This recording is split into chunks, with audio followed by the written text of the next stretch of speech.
जय आंध्र, जय तेलंगाना, जय भारत।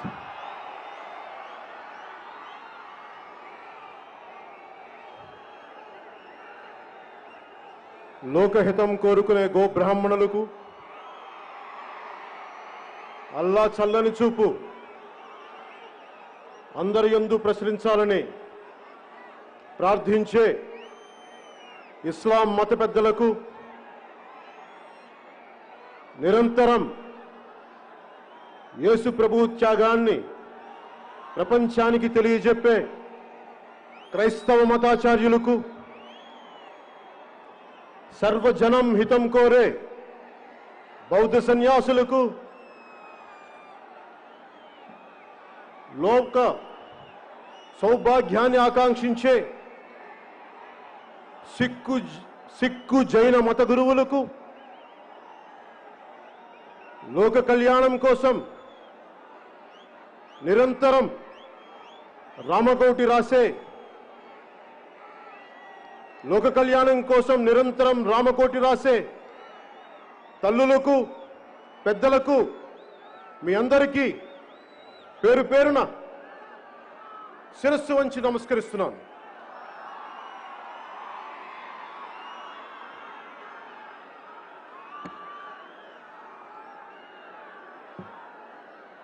రాష్ట్రం నలుమూలల నుంచి, ఆంధ్ర రాష్ట్రం నలుమూలల నుంచి, తెలంగాణ రాష్ట్రం నుంచి,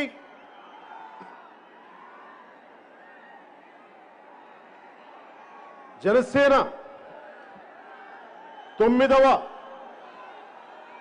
ఆవిర్భావ దినోత్సవ సందర్భంగా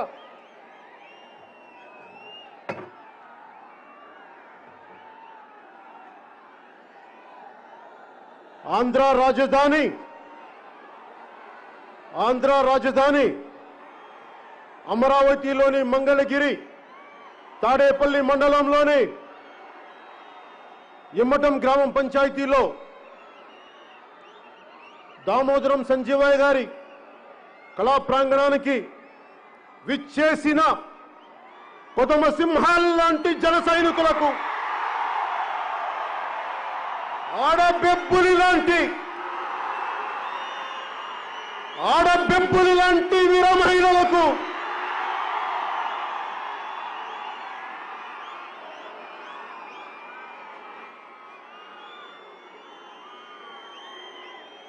సత్తువతో, ధైర్యంతో, శౌర్యంతో స్థానిక పంచాయతీ ఎన్నికల్లో పోటీ చేసిన సరికొత్త తరం ఎంపీటీసీ అభ్యర్థులకు, పంచాయతీ అభ్యర్థులకు, జడ్పీటీసీ అభ్యర్థులకు, పోటీ చేసిన వారికి, గెలిచిన వారికి ప్రతి ఒక్కరికి నా హృదయపూర్వక నమస్కారాలు తెలియజేసుకుంటున్నాను.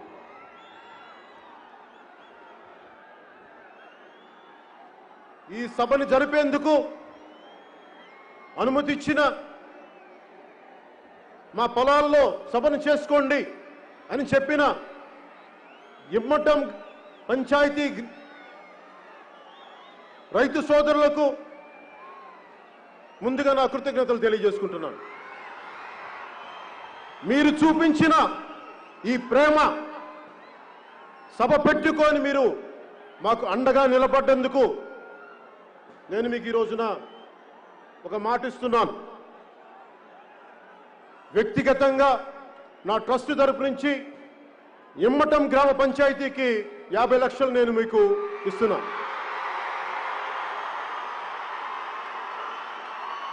మా జనసేన నాయకుల ద్వారా మంగళగిరి మన పార్టీ ఆఫీస్లో ఒక ప్రోగ్రాంలో పంచాయతీకి రైతు పెద్దల ద్వారా గ్రామ పంచాయతీకి అందజేస్తాను.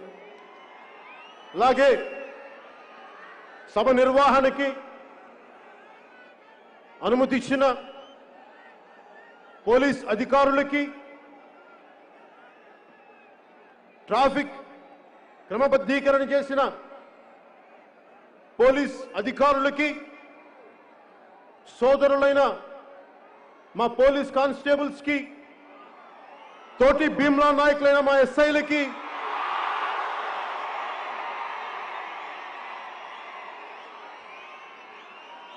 మీ అందరికీ పేరు పేరున నా హృదయపూర్వక నమస్కారాలు, ధన్యవాదాలు.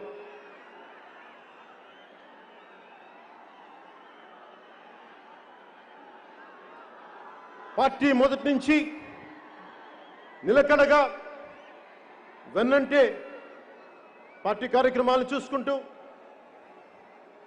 Party programs committee chairman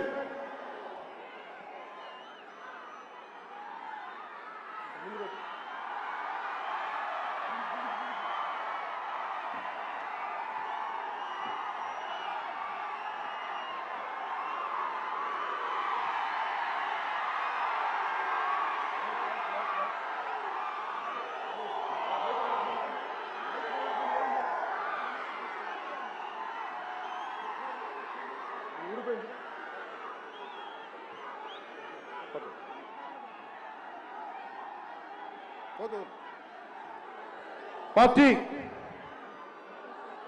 programmes committee chairman KK గారికి 12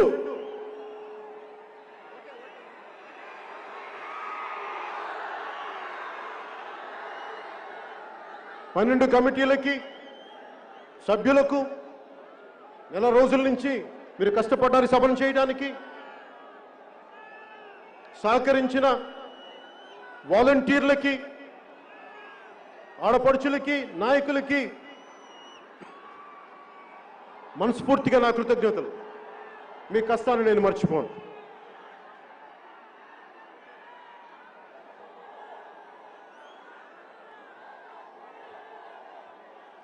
రాష్ట్ర క్షేమం, రాష్ట్ర అభివృద్ధి బాగుండాలని నిరంతరం కృషి చేస్తున్న పత్రికాధిపతులకి, జర్నలిస్ట్ సమాజానికి, ఎలక్ట్రానిక్ మీడియా రంగానికి, సామాజిక మాధ్యమాల్లో నిష్పక్షపాతంగా అభిప్రాయాలు తెలియజేస్తూ, సూచనలు తెలియజేస్తూ ఉన్న రాజకీయ విశ్లేషకులకి, సీనియర్ జర్నలిస్టులకి నా హృదయపూర్వక నమస్కారాలు. జనసేన మద్దతుదారులకి, ఆశేష ప్రజానీకానికి, ప్రసార మాధ్యమాల్లో, సామాజిక మాధ్యమాల్లో ప్రపంచం మొత్తం వీక్షిస్తున్న తెలుగు వారికి, ప్రతి ఒక్కరికి పేరు పేరున నా హృదయపూర్వక నమస్కారాలు. పార్టీ ఎప్పుడు నిర్మాణం ఎలా ఉంటుంది అని చాలా సంవత్సరాల నుంచి ప్రశ్నిస్తే, ఈ రోజున ప్రతి జిల్లాలో అధ్యక్షులు, మా జిల్లా అధ్యక్షులకి, మండల అధ్యక్షులకి, కార్యవర్గానికి పేరు పేరున ప్రతి ఒక్కరికి నా హృదయపూర్వక నమస్కారాలు. మా జనరల్ సెక్రటరీస్కి పేరు పేరున ప్రతి ఒక్కరికి నా హృదయపూర్వక నమస్కారాలు. పిఏసి సభ్యులకి నా హృదయపూర్వక నమస్కారం. రాజకీయాల పట్ల దేశభక్తి పెంపొందించుకునే సమయంలో నాకు సరైన మార్గం చూపించిన మా సోదరుడు, నేను ఈ రోజున రాజకీయాల మీద, పాలసీ మీద అవగాహన ఎంతో కొంత మాట్లాడుతున్నానంటే దానికి కారణం నాగబాబు గారు. ఆయన నెల్లూరులో లా కాలేజ్ చదువుకుంటున్న సమయంలో, విఆర్ లా కాలేజ్లో ఆయన ఇచ్చిన ఒకే ఒక పుస్తకం నాకు చాలా ప్రేరణ. We the people, we the nation అని, నాని పాల్కీవాలా గారు. అది నాకు ఒక బైబిల్ అయిపోయింది. సో దాని స్ఫూర్తిని నింపుకొని ఈ రోజున బలంగా మీ ముందున్నానంటే దానికి కారణం ఆయన ఇచ్చిన నాకు ఒక మంచి పాఠం. అలాంటి సోదరులు నాగబాబు గారికి నా హృదయపూర్వక నమస్కారాలు. గెలిచినా ఓడినా ప్రయాణం నీతోనే, జనసేనతోనే అని చెప్పిన ఉమ్మడి రాష్ట్ర సభాపతి, ఉమ్మడి రాష్ట్ర మాజీ సభాపతి,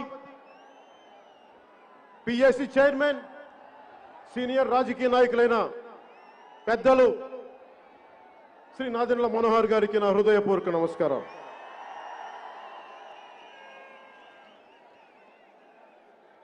పార్టీ పెట్టినప్పటి నుంచి పార్టీ పెట్టక ముందు నుంచి కూడా 2008 నుంచి కూడా నా వెన్నంటే ఉన్న హనీఫ్కి, శంకర్ గౌడ్ గారికి, జనసేన పార్టీ ఉపాధ్యక్షులు మహేందర్ రెడ్డి గారికి, తెలంగాణ కార్యవర్గానికి,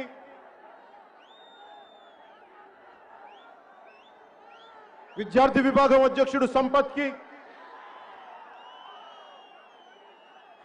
తెలంగాణ జనసేన కార్యవర్గానికి, తెలంగాణ జన సైనికులకి నా హృదయపూర్వక నమస్కారం.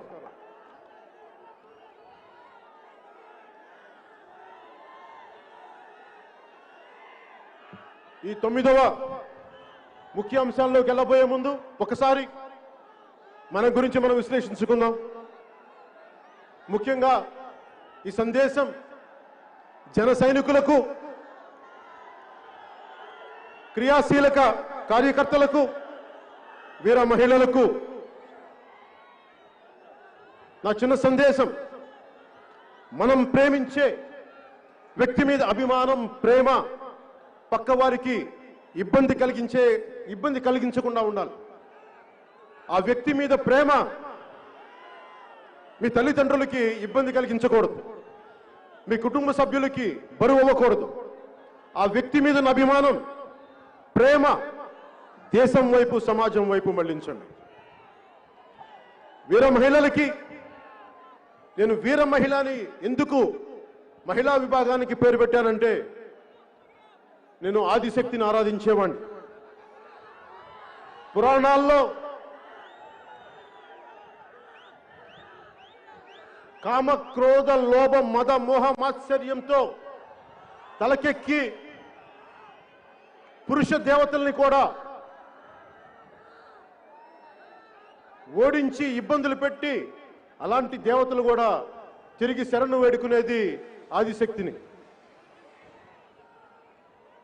ఆ ఆదిశక్తి మళ్ళీ శక్తి ఇచ్చి పురుష దేవతలకు యుద్ధం చేయమని పంపిస్తుంది. అలాంటి ఆదిశక్తి ప్రతిరూపాలైన మా వీర మహిళలకి, ఆడపడుచులకి నా హృదయపూర్వక నమస్కారాలు.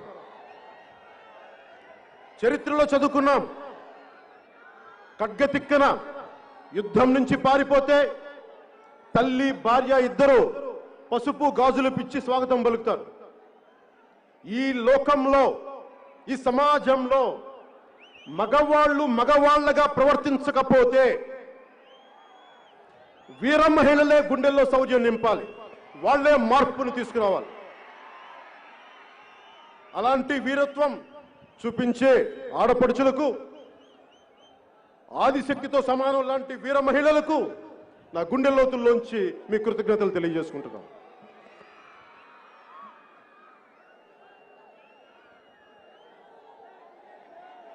స్వాతంత్రోద్యమ స్ఫూర్తితో, తెలంగాణ సాయుధ పోరాట స్ఫూర్తితో రాజకీయాల్లోకి వచ్చిన వాడిని. అణగారిన వర్గాలకి అండగా నిలబడేవాడిని. అందుకనే అందరూ మర్చిపోయినా, దశాబ్దాలుగా అందరూ మర్చిపోయినా అణగారిన వర్గాల నాయకుడు దామోదరం సంజయ్ గారికి ఈ ప్రాంగణానికి వారి పేరును పెట్టాం. మేము మర్చిపోలేదు, ఎవరన్నా మర్చిపోనివ్వండి, అందరూ మర్చిపోనివ్వండి, దామోదరం సంజయ్ గారిని మేము గుండెల్లో పెట్టుకుంటాం. ఆయన స్ఫూర్తిని రాజకీయాల్లో కొనసాగిస్తాం. అణగారిన వర్గాలకి అండగా ఉండేవాడిని. అలాగే అన్ని వర్గాల ప్రజలకి, వారి అభివృద్ధికి చేదోడు వాదోడుగా ఉండేవాడిని. అందరూ బాగుండాలని కోరుకునేవాడిని. తెలంగాణ సంస్కృతిలో భాగమైన అలాయి బలాయి ఒక సంస్కృతి ఉంది. ఆత్మీయ ఆలింగనం అంటాం.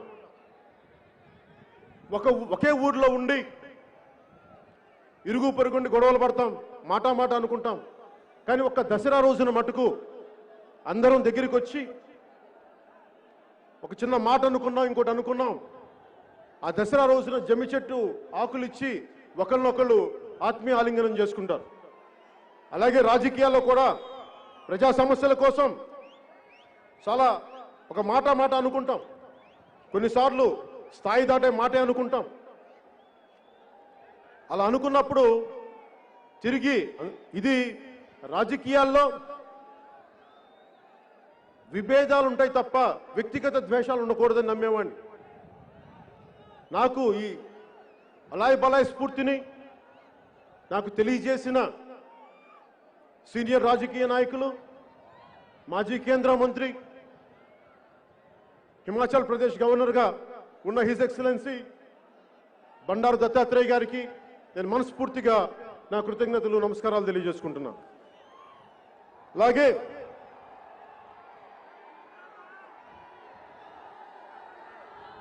ఉభయ రాష్ట్రాల్లోని భారతీయ జనతా పార్టీ అధ్యక్షులిద్దరికి, శ్రీ సోము వీర్రాజు గారికి, శ్రీ బండి సంజయ్ గారికి కూడా నా నమస్కారాలు తెలియజేసుకుంటున్నాను.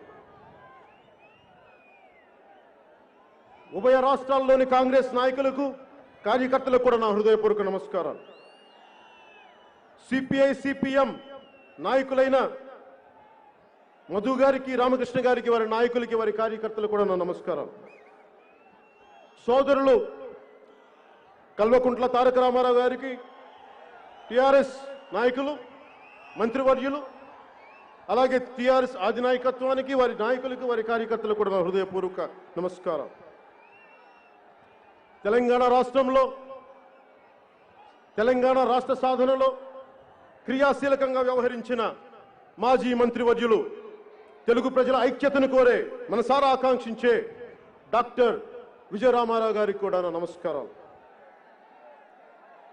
ఉత్పత్తి కులాలైన బీసీలకి, సంచార బీసీ జాతులకి, అణగారిన వర్గాలకి వారు ఆర్థికంగా పరిపుష్టి ఉండాలి, వారు ఆర్థికంగా బలపడాలి అని నాకు ఎంతో చక్కటి బోధన చేసిన, పాఠాలను చెప్పిన, ఓ సమావేశంలో చెప్పిన మాజీ ఎంపీ శ్రీ బూరా నరసన్న గౌడ్ గారికి కూడా నా హృదయపూర్వక నమస్కారం. తెలంగాణ ఆంధ్ర మేధావులకు, సామాజిక కార్యకర్తలకు కూడా నా నమస్కారం. అలానే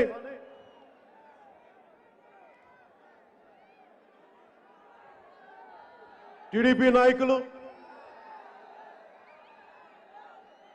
సీనియర్ రాజకీయ నాయకులు,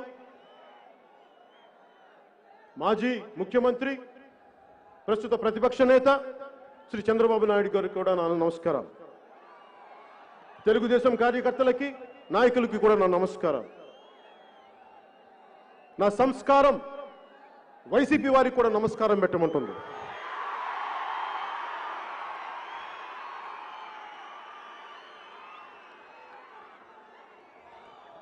వైసీపీ నాయకులకి, కార్యకర్తలకు కూడా జనసేన 9వ ఆవిర్భావ దినోత్సవ సందర్భంగా మీ అందరికీ నా హృదయపూర్వక నమస్కారం.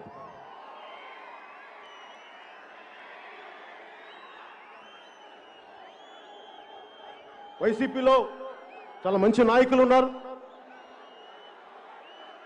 మనం వైసీపీ అనగానే కనిపించే బూతులు తిట్లే మంత్రులు కాకుండా మంచి నాయకులు కూడా ఉన్నారు. మన దురదృష్టవశాత్తు చనిపోయిన మేకపాటి గౌతమ్ రెడ్డి గారు,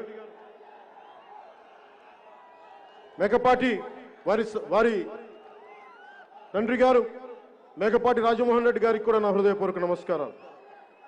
అలాగే ఇంకొక వైసీపీ నాయకులు, నెల్లూరు జిల్లా నాయకులు ఆనం రామనారాయణ రెడ్డి గారికి కూడా నా నమస్కారం. నాకు చిన్నప్పటి నుంచి తెలిసిన మాగంటు శ్రీనివాసులు రెడ్డి గారికి కూడా నా నమస్కారం. కళాబంధు కాంగ్రెస్ నాయకులు టి సుబ్బరామరెడ్డి గారికి కూడా నా నమస్కారం.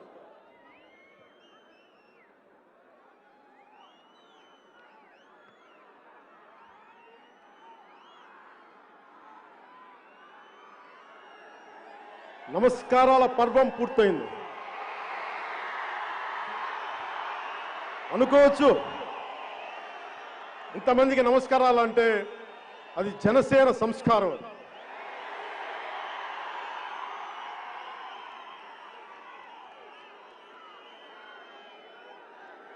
ఒక పార్టీని నడపడం అంటే మీరు ఇక్కడ ఉండి నన్ను రమ్మంటే ఎలాగా, మీద వాళ్ళు కనిపించొద్దా, మీరు పక్కన చూడండి కనిపిస్తాం. ఒక పార్టీని నడపడం అంటే ఏంటి? ఒక పార్టీ నడపడం అంటే వేల కోట్లు ఉండాలా? ఏముండాలి ఒక పార్టీ నడపడానికంటే? ఒక బలమైన సైద్ధాంతిక బలం ఉండాలి. ఆ సైద్ధాంతిక బలాన్ని, ఆ సిద్ధాంతాన్ని బతికే వ్యక్తుల సమూహం ఉండాలి. ఒక్కళ్ళు ఇద్దరు అలా స్టార్ట్ అవుతుంది ఎప్పుడు. అలా ఒక బలమైన ఒక పార్టీని నడపడం అంటే ఒక బలమైన సిద్ధాంతాన్ని పట్టుకొని ఉండటం. ఆ సిద్ధాంతాన్ని పట్టుకున్న ఇన్ని లక్షల మందితో కలిసి ఉండటం, వారిని కలిపి ఉంచటం. 2014లో ఏమాత్రం పూర్తి స్థాయి రాజకీయ అనుభవం లేని 6 మంది రాష్ట్ర కార్యవర్గంతో 150 మంది క్రియాశీలక కార్యకర్తలతో 2014 మార్చి 14న ఆంధ్ర తెలంగాణ రాష్ట్రాల ఉమ్మడి రాజధాని అయిన హైదరాబాద్లో ప్రారంభం చేశాం. సరిగ్గా 8 సంవత్సరాలు పూర్తి చేసుకొని ఈ 22 మార్చి 14కి 6 మందితో ప్రారంభమైన రాష్ట్ర కార్యవర్గం ఈ రోజున 76 మందితో ఉంది. లీగల్, చేనేత, మత్స్యకార, డాక్టర్స్, ఐటీ, ప్రోగ్రాం విభాగాల్లో 400 మందితోటి. జిల్లా కార్యవర్గం, జిల్లా అధ్యక్షులు కానీ వీరితోటి 334 మంది. 416 మండలాల్లో మండల అధ్యక్షులతో 13,369 పంచాయతీలకి 12,200 పంచాయతీల్లో జన సైనికులు రేపొద్దున కార్యవర్గం కాబోతా ఉన్నారు. 150 మంది క్రియాశీలక కార్యకర్తలతో ప్రారంభమై 5 లక్షల ధ్యేయం దిశగా ఈ రోజున 3,26,000 క్రియాశీలక కార్యకర్తలు ఉన్నారు. ఎక్కడ 150, ఎక్కడ 3,26,000. 8 సంవత్సరాలు పట్టింది ఇది సాధించడానికి. 2000 సార్వత్రిక ఎన్నికలు 2019 సార్వత్రిక ఎన్నికల్లో ఒక ఎమ్మెల్యే సీటు గెలుచుకొని ఆ వైసీపీ వాళ్ళు పట్టుకెళ్ళిపోయిన సీట్ అది మందే. 137 సీట్లు మనం పోటీ చేసింది 2019లో 137 సీట్లు. దాని సరాసరి 7.24% ఓటింగ్. పార్టీ గుర్తుల మీద జరిగే స్థానిక సంస్థల ఎన్నికల్లో మనం పోటీ చేసిన వాటిలో సరాసరి 27.4% పెరిగింది. పంచాయతీ ఎన్నికల్లో 60% మంది జనసేన పార్టీ మద్దతుతో బరిలో దిగారు. 60% మంది. మనం సాధించింది 1,209 సర్పంచులు, 1,576 ఉప సర్పంచులు, 4,456 వార్డు మెంబర్లుగా గెలిచారు. రాష్ట్ర వ్యాప్తంగా 2,000 ఎంపీటీసీ స్థానాల్లో జనసేన పార్టీ అభ్యర్థుల్ని పోటీకి నిలిపింది. 180 గెలిచాం. 156 జడ్పీటీసీ స్థానాల్లో జనసేన అభ్యర్థుల్ని నిలబెట్టింది. 2 జడ్పీటీసీ స్థానాలని కైవసం చేసుకుంది. అలాగే విశాఖ కార్పొరేషన్కి, మిగతా మున్సిపాలిటీలకి పోటీ చేసి కార్పొరేటర్లు కానీ వార్డు మెంబర్లుగా గెలిచారు. వీటిలో కూడా 27.28% తీసుకురాగలిగాం, సాధించగలిగాం. అలాగే ఈ రోజున పార్టీ సభ్యత్వం 46 లక్షలకి చేరుకుంది. ఇదంతా ఎందుకు చెప్తున్నానంటే పక్క పార్టీలకి గొప్ప విజయంగా కాకపోవచ్చు, కానీ ఒకటి చెప్తున్నా, వైసీపీనే తీసుకుందాం, అది కాంగ్రెస్కి ఇంకొక రూపం. సీనియర్ నాయకులు ఉన్నారు అక్కడ. ఈ ముఖ్యమంత్రి, ఈ నాయకులు, వైసీపీ నాయకుల తండ్రి గారు ఆయన సీనియర్ కాంగ్రెస్ నాయకులు, ముఖ్యమంత్రి ఆయన. తెలుగుదేశం పార్టీ కూడా చాలా పెద్ద మంది, 3.5 దశాబ్దాలుగా ఉన్నది. కానీ జనసేన సీనియర్ నాయకులు ఎవరు లేరు. మీరు, నేను, ఇంకెవరు లేరు. అందుకని ఈ విజయాన్ని చాలా బలంగా గుర్తుపెట్టుకోవాలి. ఒకటే గుర్తుపెట్టుకోండి, ఎంత సింధువైనా బిందువుతో మొదలవుతుంది. ఒక మహావృక్షమైన చిన్న విత్తుతో మొదలవుతుంది. ముల్లోకాలని ఏలే వీరుడైన 6 అంగుళాల అమ్మ కడుపులోనే మొదలవ్వాలి. 7 నుంచి 27%కి, ఆ 27 నుంచి రేపొద్దున ప్రభుత్వాన్ని స్థాపించే శాతానికి ఎదగబోతున్నాం.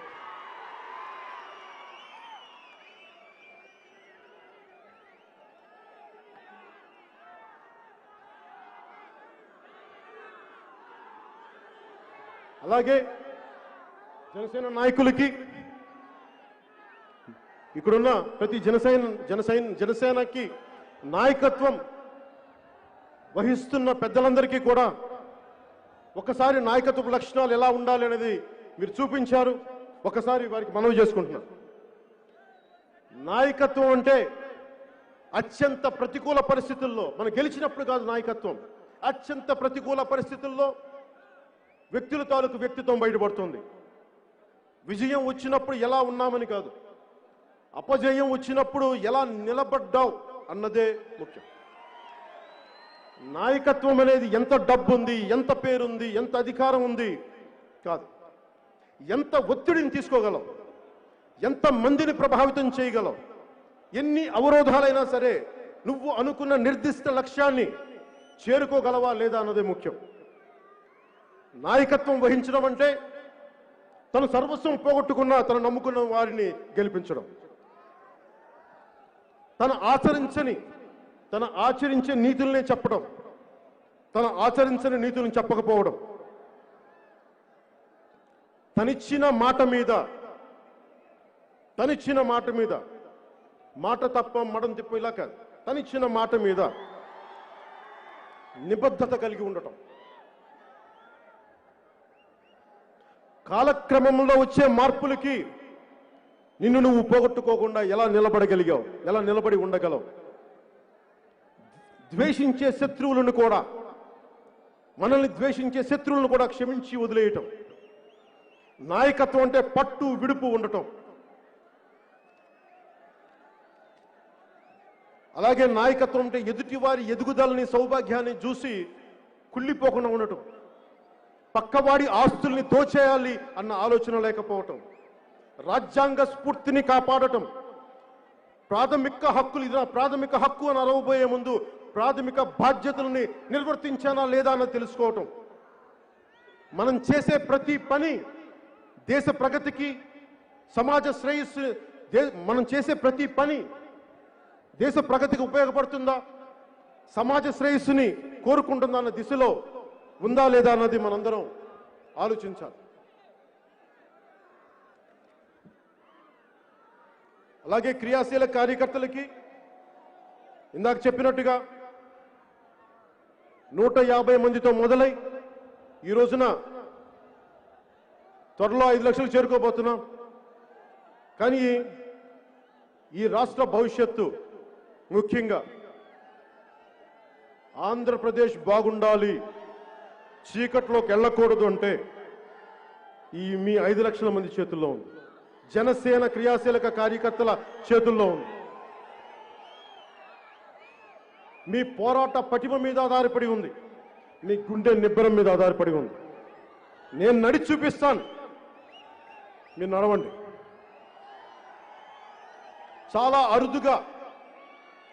అరుదుగా స్వాతంత్రం రాకముందు ఒక కొత్త తరానికి, జాతికి నిర్దేశించే అవకాశం వచ్చింది. 1970లో ఎమర్జెన్సీ టైంలో దేశం రాజకీయ ఒడిదుడుకులు ఉన్నప్పుడు ఒక కొత్త దిశానిర్దేశం చేయగలిగే అవకాశం వచ్చింది ఒక తరానికి. అలాగే 2022కి ఈ చీకటి పాలనని అంతమొందించడానికి, దాన్ని వెలుగులోకి తీసుకురావడానికి ఒక అవకాశం వచ్చింది. ఇలాంటి సామాజిక జాతి ప్రగతి కోసం నిర్మాణం చాలా అరుదుగా చరిత్రలో వస్తాయి. దీన్ని సద్వినియోగం చేసుకుందాం.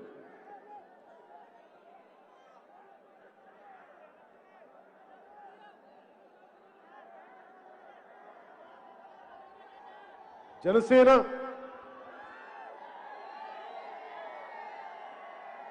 మీరు లేకపోతే, జన సైనికులు లేకపోతే జనసేన లేదు, పవన్ కళ్యాణ్ లేడు. వీర మహిళలు లేకపోతే జనసేన లేదు, పవన్ కళ్యాణ్ ఉన్నాడు. మీరందరూ ఉంటేనే మన నాయకులందరూ ఉంటారు.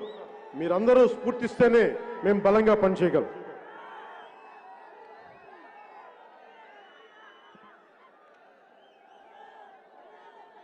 చాలాసార్లు చాలా సభల్లో నన్ను అడుగుతూ ఉంటారు, ఎంతసేపు ప్రశ్నించే పార్టీగా ఉండిపోతున్నాం, ఎంతసేపు ప్రశ్నించే పార్టీగా ఉండిపోతున్నాం,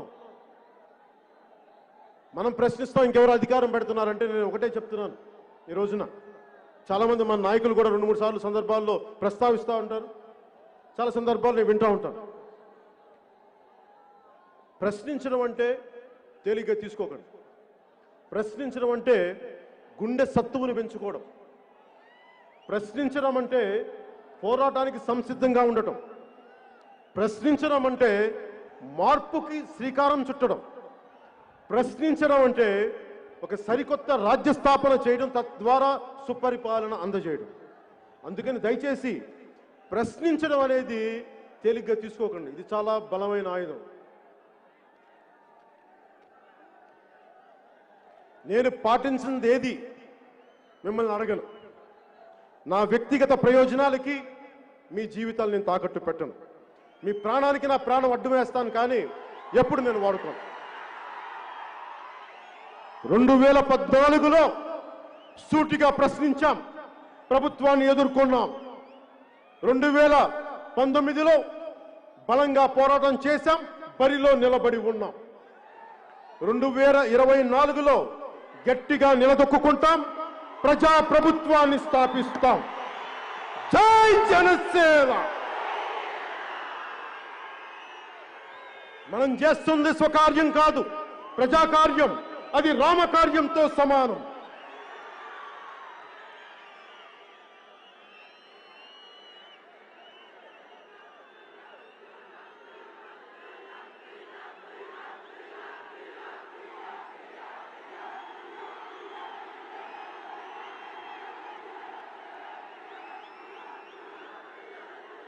దానికి ఇంకా టైము.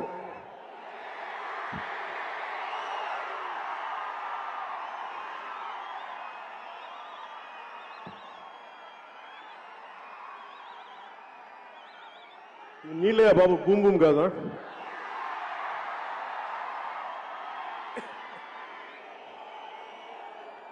సరే, మనం దేనికోసం అయితే వచ్చామో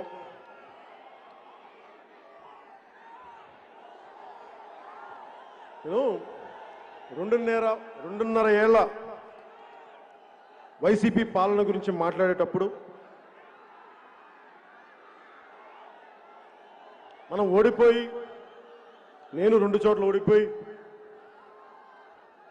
కూర్చున్నప్పుడు వైసీపీకి 151 సీట్లు వచ్చి ఒక్కొక్కరు మన ముందు తొడగొడతా ఉన్నారు. ఒక్కొక్కరు ఓడిపోయి కూర్చున్నాం, చూస్తున్నాం.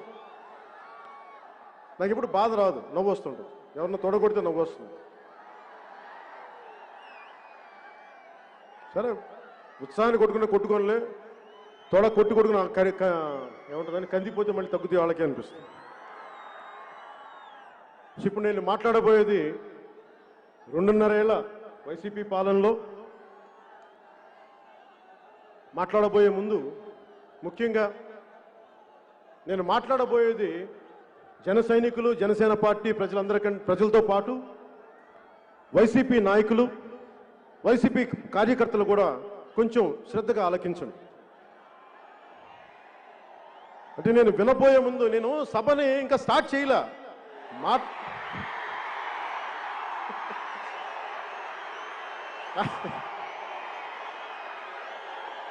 నేను ఎవరు చెప్తా ఉన్నారు, బయలుదేరబోయే లోపు నన్ను వైసీపీ నాయకులు, మంత్రులు తిట్టడం స్టార్ట్ చేశారంట. ఏదో అల్లంపల్లో వెల్లుల్లిపాయ ఏదో ఉంటుంది కదా, వెల్లంపల్లి, వెల్లుల్లిపాయ, బంతి, చామంతి, పూబంతి, గోడ కొడితే తిరిగి రాని బంతి, అవంతి, వీళ్ళేదో మాట్లాడుతున్నారంటే నేను చెప్పా, ఇంకా మాట్లాడలేదు కదా, ఏంటి వాళ్ళు తొందర ఏంటన్నా. సరే, సో బంతి చామంతి వెల్లంపల్లి వెల్లుల్లిపై గురించి మళ్ళీ మాట్లాడుకుందాం ఇంకా సమయం.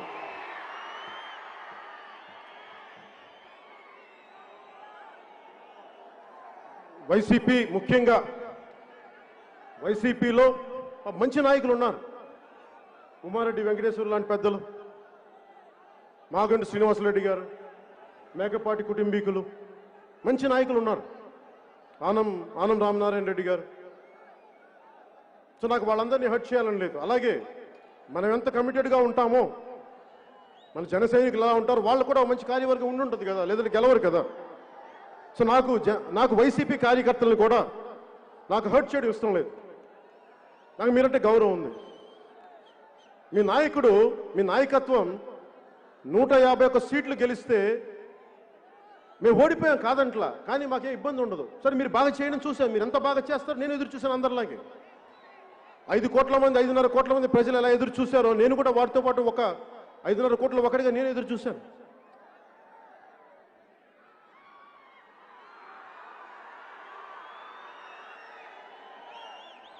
వైసీపీ కార్యకర్తలు కూడా ఆలోచించండి.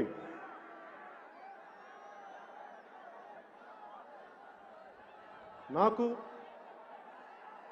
మీ వైసీపీ నాయకత్వం పైన కానీ, మీ వైసీపీ నాయకుల పైన కానీ, మంత్రుల పైన కానీ నాకు వ్యక్తిగత ద్వేషాలు ఉండవు, పెట్టుకోండి.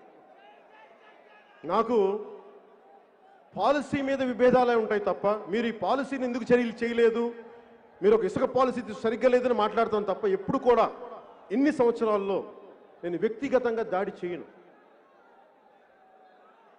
అది నా సంస్కారం, అది నా తల్లిదండ్రులు నేర్పిన సంస్కారం. నాకు నిజంగా మీ నాయకత్వంలో రాష్ట్రం సుభిక్షంగా ఉంటే నేను ఆనందించేవాడిని. ఒక్క మాట మాట్లాడు. నిజంగా రాష్ట్ర ప్రజలు సుఖ సంతోషాలతో ఉంటే అంతకుమించి కావాల్సింది ఏముంది? ఏ ప్రభుత్వం వచ్చినా వైసీపీ కార్యకర్తలు కూడా ఆలోచించండి. మీరు ఒక కొత్త ఇంట్లోకి వెళ్తే శుభంతో మొదలు పెడతారు కదా, ఒక కొబ్బరికాయ కొడతాం, ఒక దీపం వెలిగిస్తాం. కానీ మీ వైసీపీ ప్రభుత్వం వస్తే ఏ ప్రభుత్వం వచ్చినా శంకుస్థాపనతో మొదలు పెడతారు. కానీ మీ వైసీపీ ప్రభుత్వం కూల్చివేతతో మొదలు పెట్టారు, అశుభంతో మొదలు పెట్టారు. మీరు అశుభం.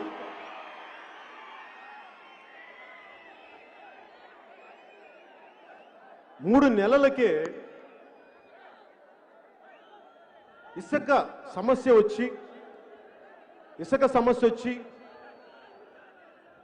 ఇసుక పాలసీ ఇంకా రాకపోవడం వల్ల ఆపేస్తే భవన నిర్మాణ కార్మికులు రోడ్డు మీద పడ్డారు. అంటే దాంట్లో 30 లక్షలు పైచిలుకు భవన నిర్మాణ రంగానికి, దానికి అనుసంధానమైన కార్మికుల జీవితాలని మీరు ఒక్క ఇసుక పాలసీతో చిందరవందర చేశారు, రోడ్ల మీద పడేశారు వారి జీవితాలని. 32 మంది నిండు ప్రాణాలని మీ నాయకులు, మీ నాయకత్వం బలిగొంది. దానికి మీరేం సమాధానం చెప్తారు వైసీపీ కార్యకర్తలు? ఈ పాలసీకి సమస్య ఏంటంటే ఇసుక కాంట్రాక్ట్ ఎవరికి ఇవ్వాలి? ఏ పాలసీ తెస్తే మా వైసీపీ నాయకులకి వేల కోట్లు వస్తాయి అన్న ఆలోచనకి మూల్యం, ఖరీదు 32 నిండు ప్రాణాలు. ఆడపడుచుల్ని మీరు విధవల్ని చేశారు, గుర్తుపెట్టుకోండి. ఇది మీరు చేసిన ద్రోహం. 6 రోజుల నుంచి వరుస క్రమంలో ఇప్పటిదాకా నిన్న మన సభకి ఆటంకం కలిగించేంత వరకు చూస్తే ఇంత నెగిటివ్ మనుషులేంట్రా బాబు, ఇంత విధ్వంసపూరితమైన ఆలోచన విధానం ఏంట్రా బాబు అనిపిస్తుంది. అంటే వీళ్ళు ఏమనుకొని వచ్చారు రాజకీయాల్లోకి? అంటే నేను ఇప్పుడు మీరున్నారు, నేను సభకు వస్తే మా ఇది చేద్దాం, లేదంటే నేను పెద్ద ఇది చేస్తాం అనుకుంటారు. వీళ్ళు కూడా ఏదో అనుకుని ఉండాలి కదా, వైసీపీ నాయకులు కూడా. ఎవరైనా సరే రాజకీయాల్లోకి వస్తున్నారంటే సమాజం పట్ల చాలా ప్రేమ ఉంటే కానీ రాడు రాజకీయాల్లోకి. అట్లీస్ట్ నేనైతే అది. సో నాకేముంది, చిన్నప్పుడు నేను ప్రతిజ్ఞ చదువుకున్నాను. మీరు కూడా చదువుకొని ఉంటారు చిన్నప్పుడు, ఇప్పుడు చిన్నపిల్లలు కూడా చదువుతూ ఉంటారు. పైడిమర్రి సుబ్బారావు గారు రాసింది ప్రతిజ్ఞ. భారతదేశం నా మాతృభూమి, భారతీయులందరూ నా సహోదరులు, మరి వైసీపీ వాళ్ళు ఏం ప్రతిజ్ఞ చేసుకొని వచ్చుంటారు రాజకీయాల్లో?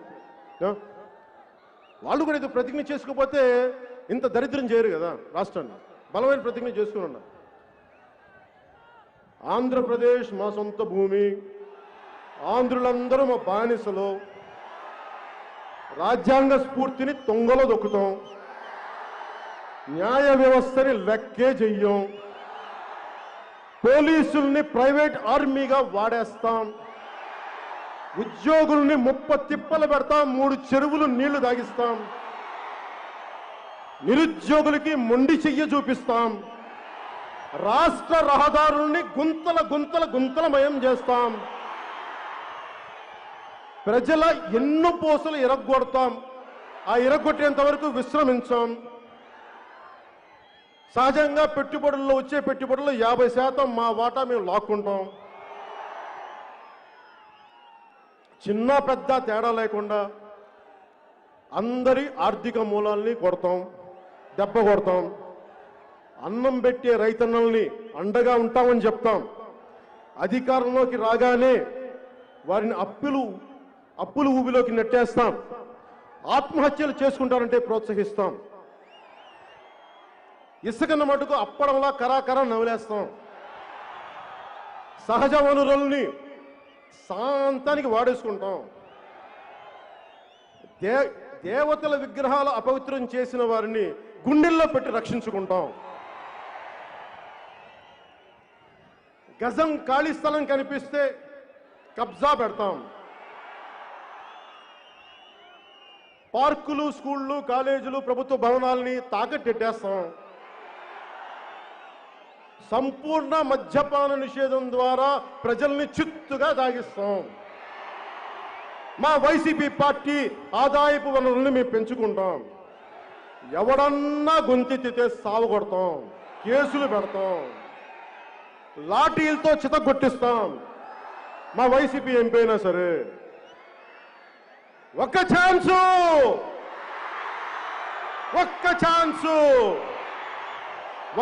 ఛాన్స్ ఇస్తే ఆంధ్రాని 25 ఏళ్ళు వెనక్కి తీసుకుపోతాం. ఇంకొక ఛాన్స్ ఇస్తే స్కూల్కి వెళ్ళే చిన్నపిల్లల చేతిలో చాక్లెట్లు లాక్కుంటాం.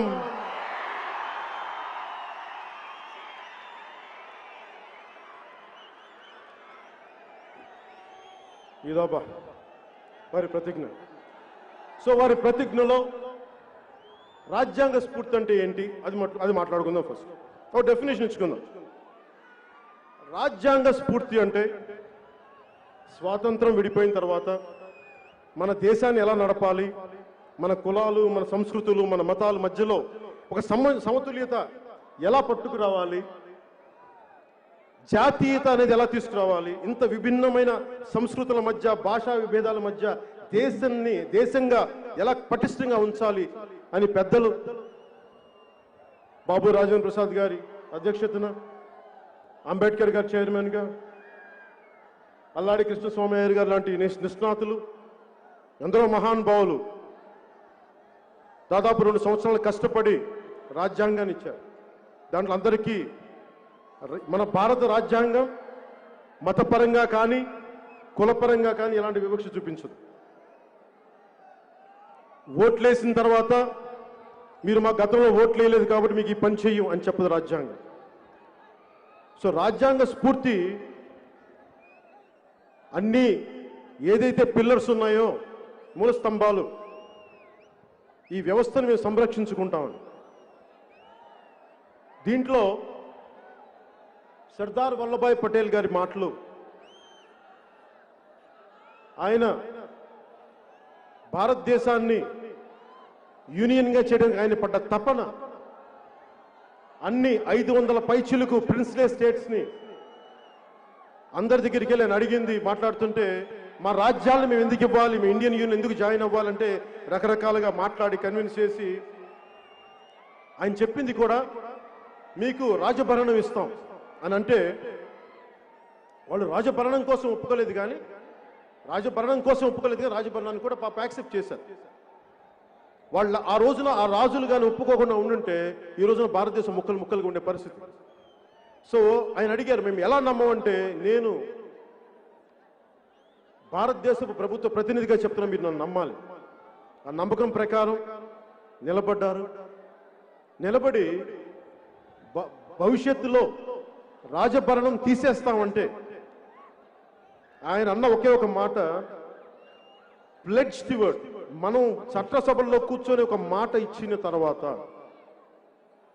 చట్టసభల్లో మనం కూర్చొని ప్రజాప్రతినిధులుగా ఒక మాట ఇచ్చిన తర్వాత, దాని మీద మనం ఒప్పందం మీద సంతకాలు పెట్టుకున్న తర్వాత, దానిని మనం ఆనర్ చేయకపోతే, దాన్ని పాటించకపోతే మనకి సభల్లో కూర్చునే అర్హత లేదు మనకని సర్దార్ వల్లభాయ్ పటేల్ గారు చెప్పారు. సర్దార్ వల్లభాయ్ పటేల్ గారి అన్ని 100 పైచిలుక అడుగుల విగ్రహం గుజరాత్లో ఉందేమో, కానీ దానికి మించిన అడుగులు ఎత్తు విగ్రహం నా గుండెలో ప్రతిష్ఠించుకున్నాను ఆ మాటలు చదివి. అంటే ఈ రోజున వైసీపీ చేసింది మొట్టమొదటిగా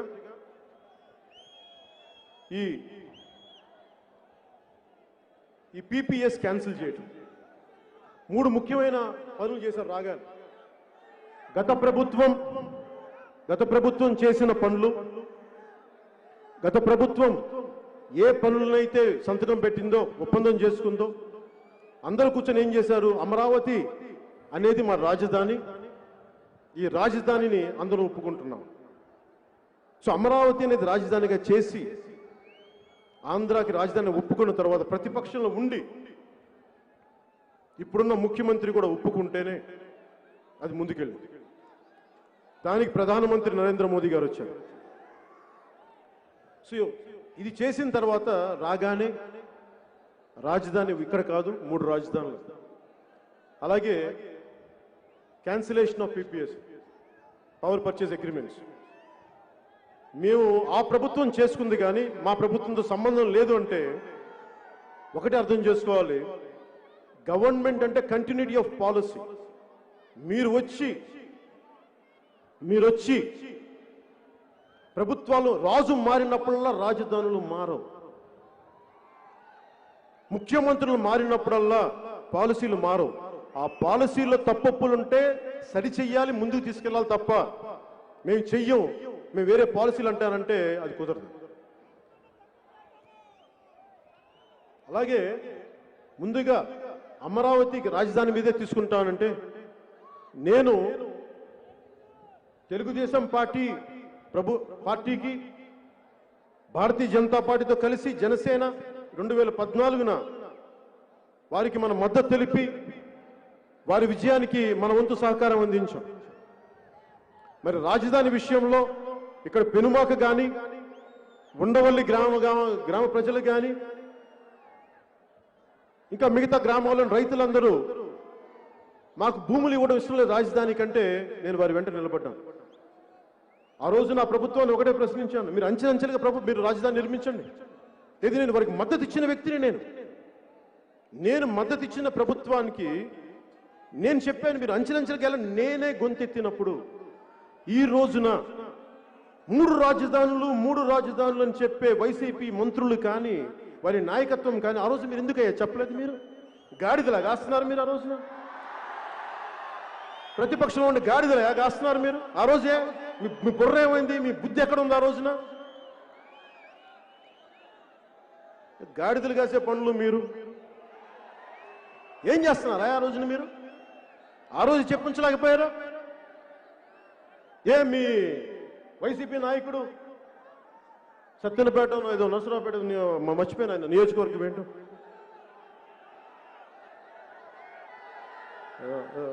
రాంబో అదే రాంబాబు గారు వారి అమ్మాయి పెళ్లికి నన్ను పిలిచినప్పుడు, అప్పుడు వీళ్ళు ప్రతిపక్షం ఉన్నప్పుడు, ఆయన ఓడిపోయినప్పుడు ఆ పెళ్లిలో పక్క తీసుకుని చెప్పుండొచ్చు కదా నాకు, కళ్యాణ్ గారు మాకు అది ఇష్టం లేదండి, పోనీ ఏకవచనంతో మర్యాద ఏదో ఒకటి చెప్పండి, మేము 3 రాజధానులు ఆ రోజు చెప్పుండొచ్చు కదా. బిడ్డ పెళ్లికి పిలిచిన వ్యక్తులు ఆ రోజున 3 రాజధానుల గురించి ఎందుకు మాట్లాడలేదు? మీరు ఒక్కళ్ళు మాట్లాడలేదు ఆ రోజున. ఆ రోజు మీరు మాట్లాడిందల్లా ఏ కంపెనీకి ఇస్తున్నారు ఇది అనుకున్నారన్న. పైగా ఇప్పుడున్న ముఖ్యమంత్రి 32,000 కాదు ఇంకొక 1000 ఎకరాలు అదనంగా ఇమ్మన్నారు ఆయన. మరి ఆ 1000 ఎకరాలు ఇక్కడున్న ఈ రామకృష్ణారెడ్డి గారి అనుకుంటా అది చెప్పారు. అలాగే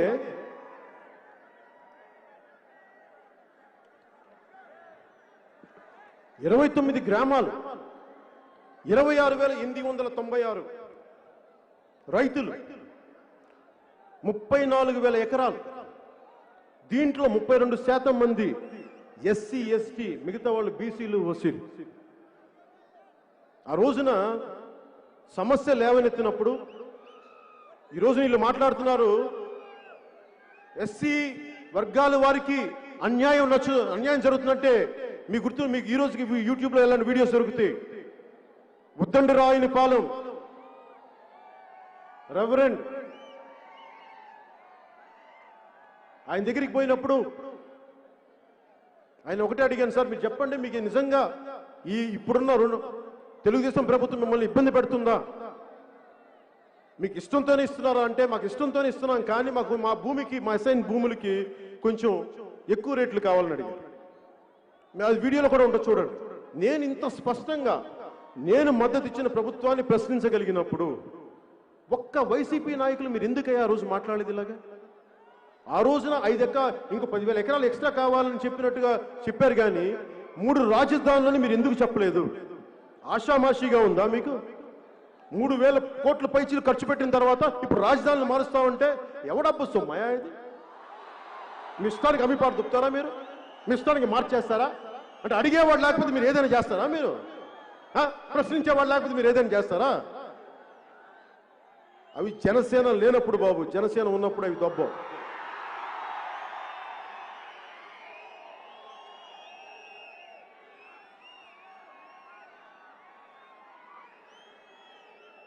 ఈ రోజున అమరావతి రైతులకి చెప్తున్నా,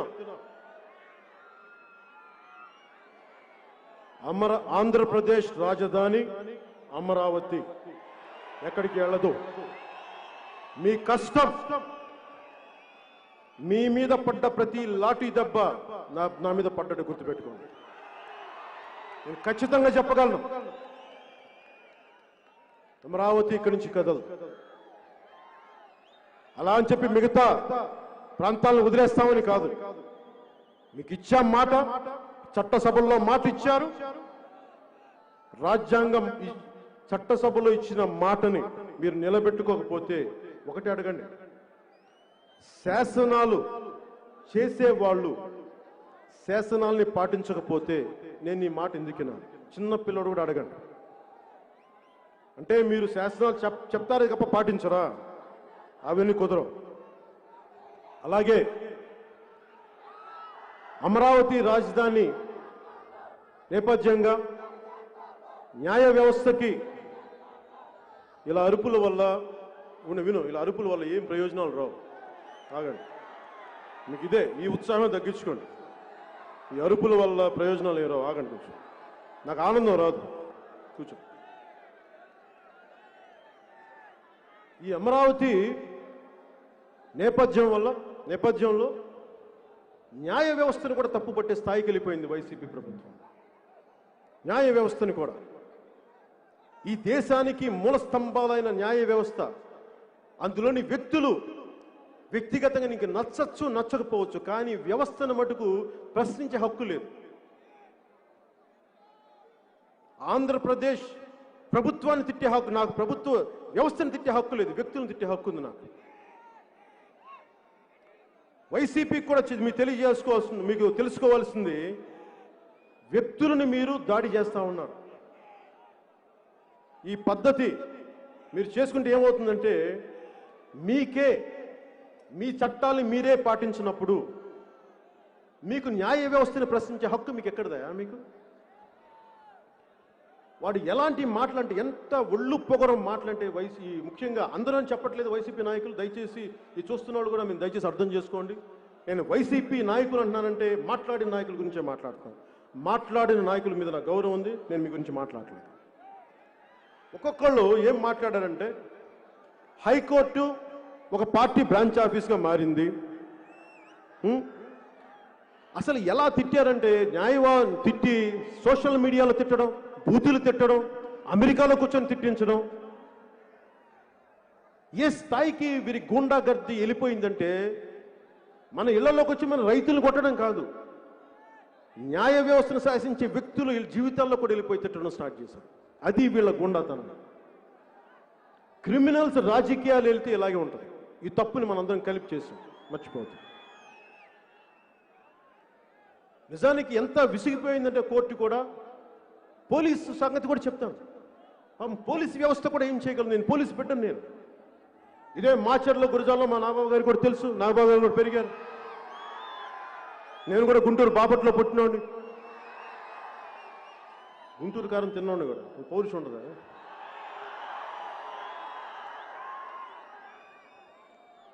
ఇక్కడ పోలీస్ వ్యవస్థ కష్టాలు నాకు తెలుసు. ఎందుకంటే మా నాన్న ఒక పోలీస్గా స్టార్ట్ అయ్యి హెడ్ కానిస్టేబుల్ ఎస్ఐ టైంకి ఆయన్ని 1960లోనే ఎప్పుడో అబ్కారీ శాఖ మార్చారు. సో ఆయన ఒక అధికారిగా, ఒక ప్రభుత్వ అధికారిగా, అబ్కారీ శాఖ అధికారిగా కొంత నాకు తెలుసు ఆయన కష్టాలు ఎలా ఉంటాయి. అందుకని పోలీస్ డిపార్ట్మెంట్ మీద ఒకసారి వారి ప్రవర్తన మనకి నచ్చకపోవచ్చు, అది వారి వ్యక్తిగతం కాదు. పోలీస్ వ్యవస్థ అనేది ప్రభుత్వానికి ఉపాంగం. ప్రభుత్వాన్ని ఎవరు నడిపిస్తున్నారో ఆ వ్యక్తులు చెప్పిందే నడుచుకుంటారు తప్ప, లేదంటే రూల్ బుక్లో ఏముంది అది పాటిస్తారు తప్ప. ఎక్కువ మంది, ఒకళ్ళిద్దరు ఉండొచ్చేమో అలా కూడా, నేను వాళ్ళ గురించి మాట్లాడలేదు. ఎక్కువ శాతం మంది ఈ పోలీస్ వ్యవస్థను కూడా నలిపేశారు. 3 సీనియర్ ఐపీఎస్ అధికారులని వైసీపీ ప్రభుత్వం ఇబ్బందులు పెట్టడం వల్ల కోర్టులో నుంచోవలసి వచ్చింది. అసలు రూల్ బుక్ తీయమని అడిగింది కోర్టు. మీరు చూపించండి ఏం మాట్లాడుతున్నారు, ఏం చేస్తున్నారని. చదివించారు అంత పెద్ద సీనియర్ అధికారులకి. ఈ వెల్లంపల్లి వెల్లుల్లిపాయ గాళ్ళకి అవంతి బంతి చామంతి గోడ కొడితే తిరిగిరాని బంతి అవంతినికి ఒక ఐపీఎస్ ఆఫీసర్ అధికారికి ఉన్న నాలెడ్జ్ మీకు ఉంటుందా? కర్మ, మీరు మంత్రులు అయ్యారు, మీరు వాళ్ళని శాసిస్తున్నారు. నిజంగా దేశం చేసిన దౌర్భాగ్యం వాళ్ళు.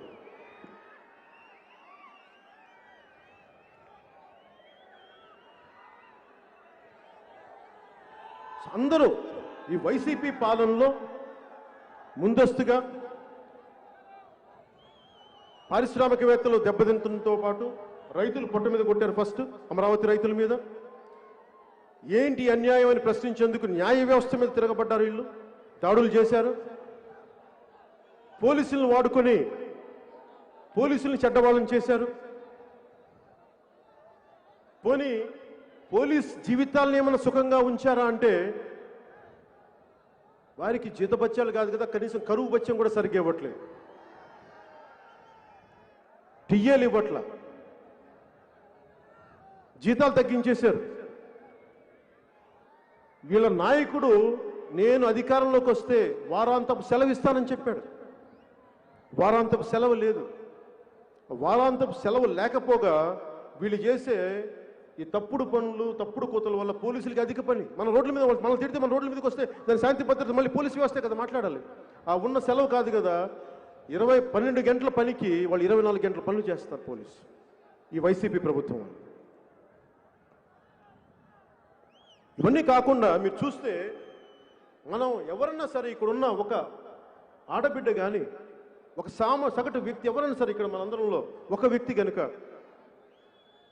మనం ఒక పోలీస్ కానిస్టేబుల్ని చొక్కా పట్టుకోగలం, ప్రశ్నించగలం, కానీ భయపడతాం కదా మనందరం. కానీ వైసీపీ నాయకులకి ఆ భయం లేదు. సిఐ ర్యాంక్ అయినా సరే చొక్కా కాలర్ పట్టుకుంటారు. చిత్తూరులో ఒక సిఐని కాలర్ పట్టుకున్నారు. ఇంకో సిఐని విశాఖ ఒక పీఠంలో చొక్కా విప్పి కొడతామని వాళ్ళ మంత్రి ఒకటి బెదిరిస్తాడు. అలాగే కృష్ణలంక మన స్టేషన్లో ఎంపీ కానిస్టేబుల్స్ని కొట్టేశారు. ఇది ఎలా ఉంటుందంటే, నేను ఒక పోలీస్ బిడ్డగా చెప్తున్నా, ఇదే దెబ్బ నా తండ్రికి తగిలితే నా తండ్రి కళ్ళలోకి నేను ఎలా చూస్తాను? మా తండ్రి విధి నిర్వహణ చేస్తుంటే ఒక తప్పుడు ఎమ్మెల్యేనో ఎంపీనో గూండానో ఎమ్మెల్యేనో మా తండ్రిని కొడితే ఏంటిది అనిపిస్తుంది కదా.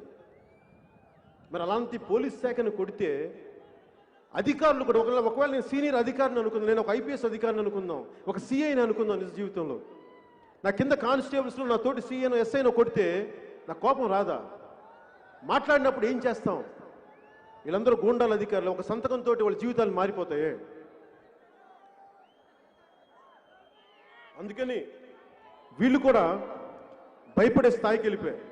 ఏదైనా ఎక్కువ మాట్లాడితే వేకెన్సీ రిజర్వ్లోకి పంపిస్తారు, జీతాలు ఉండవు అక్కడ, ఇంకో పదవి ఇచ్చేవారు కదా, పనిష్మెంట్. ఆ వేకెన్సీ రిజర్వ్ పెట్టింది విధి నిర్వహణలో ఏదైనా ఆ పాలనాపరమైన ఇబ్బందులు ఉంటే తప్ప వేకెన్సీ రిజర్వ్ వాడరు. ఈ రోజున ఈ వేకెన్సీ రిజర్వ్లో ఎంతమంది అధికారులను పెట్టారంటే లెక్కలేదు. ముఖ్యంగా ఎవరైనా సరే రూల్ బౌండ్ అంటే వాళ్ళని వేకెన్సీ రిజర్వ్లోకి పంపిస్తూ ఉన్నారు ఈ వైసీపీ ప్రభుత్వం. అలాగే పోలీసు ఉద్యోగాలను ఏమన్నారు? మేము రాగానే 14,341 ఉద్యోగాలు పూర్తి చేస్తాం అని చెప్పారు. ఈ రోజుకి ఏదో నామకేవాసి ఒక 400 తప్ప ఉద్యోగాలు లేవు. పోనీ ఇందాక చెప్పినట్టుగా అధికారంలోకి వస్తే ఇది పోలీసుల వ్యధ. ఉద్యోగులు పరిస్థితి తీసుకుందాం. మేము వస్తే కాంట్రిబ్యూటరీ పై సిపిఎస్ స్కీమ్ని రద్దు చేస్తామని చెప్పారు. నేను ఆ రోజు నన్ను కూడా అడిగారు సిపిఎస్ రద్దు చేస్తామంటే నాకు దీని మీద ఇంకా అవగాహన లేదు, నేను 10 మందితో మాట్లాడి చెప్తానని చెప్పాను. కానీ చిన్న అనుభవజ్ఞులు కదా వీళ్ళందరూ, పెద్ద పెద్ద సలహాదారులు ఉన్నారు. అప్పుడు ఇస్తాము సిపిఎస్ అని చెప్పి ఉద్యోగులకి వారి నమ్మకాన్ని సంపాదించి వచ్చిన తర్వాత మొండి చేయి చూపించారు ఉద్యోగులకి. ఏదైనా అడిగితే ఏమంటున్నారు ఈ రోజున? మా నాయకుడికి ఆ రోజున పాపం విషయ పరిజ్ఞానం లేదు, టెక్నికాలిటీస్ తెలియవంట. ఏంటమ్మా టెక్నికాలిటీ అంటే నాకు అర్థం కావట్లా. టీఈసీహెచ్ ఏంటి ఆ పదవి చెప్పండి. టెక్నికాలిటీస్ అంట. అంటే మీరు రాజ్యాన్ని ఏలాలనుకుంటున్న వాళ్ళు, బాధ్యత తీసుకోవాలనుకుంటున్న వాళ్ళు, అంత అవగాహన లేమేంటి? అలాంటి అవగాహన లేమి ఉన్న వాళ్ళు మీరు రాజకీయాలు ఎందుకున్నారు? ఒకవేళ పొరపాటును తప్పు చేసి మేము తప్పు చేసాం క్షమించమని కూడా అడగరే, అది కూడా నా విషయమే. మీకు ఈ రోజున వారి పార్టీ రంగుల కోసమే, పార్టీ రంగుల కోసం 3,000 కోట్లు ఖర్చు పెట్టారు. వారి ప్రకటనలకి 400 కోట్లు వృధా చేశారు. మరి వీటన్నిటి బదులు ఉద్యోగస్తులు ఫిట్మెంట్ ఇవ్వచ్చు కదా, మరి జీవితాలు కొంచెం అదనంగా డబ్బులు ఇవ్వచ్చు కదా. అంటే మీ పార్టీ రంగులు వేసుకోవడానికి 3,000 కోట్లు ఉంటాయి, కానీ మీ అడ్వర్టైజ్మెంట్ వేసుకోవడానికి 400 కోట్లు ఉంటాయి, కానీ ఉద్యోగస్తులు ఇవ్వడానికి డబ్బులు ఉండవు. ఎవరైనా సరే మీరు ఆలోచించండి, వేతనాల సవరణ కమిటీని మేము తీసుకొస్తామంటే ఎవరికైనా ఆశ ఏంటంటే మా జీతాలు పెరుగుతాయి అనుకుంటాం. వైసీపీ వాళ్ళ మాటలకు అర్థాలు వేర్లని చెప్పాను. మేము పెంచుతామంటే తగ్గిస్తామని అర్థం. మేము మద్యపాన నిషేధం అంటే మేము ప్రోత్సహిస్తామని అర్థం. 99,900 కోట్లు ఒక ఆంధ్ర మనకి తెలంగాణ ఆదాయం అయితే ఆంధ్ర ఆదాయం 1,17,136 కోట్లు. ఇంత డబ్బు సంపాదన ఉంది ఇక్కడ. మరి ఎటు వెళ్ళిపోతుంది డబ్బు? ఎవరు అడుగుతారు దీన్ని? అడిగేవాళ్ళు లేరు. అలాగే రహదారులు మీకు తెలుసు, రోడ్స్ పరిస్థితి ఎలా ఉందో, గుంతలమయం. యాక్సిడెంట్లు ఎన్ని అయినాయి అంటే 10% పెరిగింది. ఇది ఇచ్చింది కూడా AP road safety council compile data. ఇది 10.16% మంది యాక్సిడెంట్స్ పెరిగినాయి ఈ రోడ్లు సరిగ్గా వేయకపోవటం వల్ల. 14% చావులు పెరిగినాయి. తీవ్రంగా గాయపడ్డ వాళ్ళు 7.94%. 2021కి 13 జిల్లాలు కలిపి 19,729 యాక్సిడెంట్లు. 21,000 మంది 169 మందికి చాలా తీవ్ర గాయాలు. 8,553 మంది చనిపోయారు రోడ్లు వేయకపోవటం. అంటే 10% పెరిగిపోయింది రోడ్ల యాక్సిడెంట్. రోడ్లు వేయమని అడిగితే అసలు ఎండే మాట ఎవడు? అలాగే తాకట్లో భారతదేశం మన ఆంధ్రప్రదేశ్ అప్పుల్లో మునిగిపోయింది. 7 లక్షల కోట్లు అప్పు అని చెప్తా ఉన్నారు. 7 లక్షల కోట్లు. ఈ రోజున మనకి చాలా మందికి అర్థం కాదు. 7 లక్షల కోట్లు నా జీవితంలో, రాష్ట్రానికి అప్పుంటే నా పరిస్థితి ఏంటని అనుకుంటాం కదా. నేను చిన్నప్పుడు స్కూల్కి వెళ్ళేటప్పుడు తరిమెల నాగిరెడ్డి గారిది మేము వెళ్ళే Nellore Saint Joseph high school ముందు మాకు టీబీ హాస్పిటల్ ఉండే. ఆ గోడల మీద తాకట్లో భారతదేశం, తాకట్లో భారతదేశం రాశాను. సో తర్వాత నేను మా నాన్నగారు ఇచ్చిన తరిమెల నాగిరెడ్డి గారిది ఆ పుస్తకం చదివిన తర్వాత కొంత పెద్దలతో కొంత అవగాహన చేసుకున్నాను. తాకట్లో భారతదేశం, అప్పుల్లో ఆంధ్రప్రదేశ్ అంటే మనం ఆలోచించాల్సింది నా జీవితంలో అది ఏం ప్రభావితం చేస్తుంది, అది మనం అర్థం చేసుకోవాలి. సో ఈ అప్పులు పరిస్థితిలో మనకి ఏం జరుగుతుంది అని అనటానికి మనం ఒకటే అర్థం చేసుకోవాలి. ఒక కుటుంబాన్ని నడిపే ఒక పెద్ద ఉండి, అతనికి పెద్ద సంసారం ఉంటే, పరిమితమైన ఆదాయం ఉంటే, ఆదాయాన్ని చాలా పద్ధతిగా డిస్ట్రిబ్యూట్ చేయాలి. ఒకసారి సరిపోకపోతే కొంత బయట నుంచి కొంత అప్పు తీసుకురావాలి. అప్పు తెచ్చి కాన్స్టెంట్గా అప్పు తీర్చే మార్గాలను ఎతకాలి. కనీసం వడ్డీలు కట్టే పరిస్థితిని ఎతకాలి.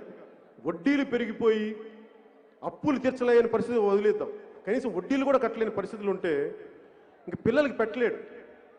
ఎంతసేపు పిల్లలకి ఒక పండగకో, ఒక పబ్బానికో, ఒక పసుపు కుంకానికో తండ్రి ఇద్దామంటే డబ్బులు ఉండవు అక్కడ.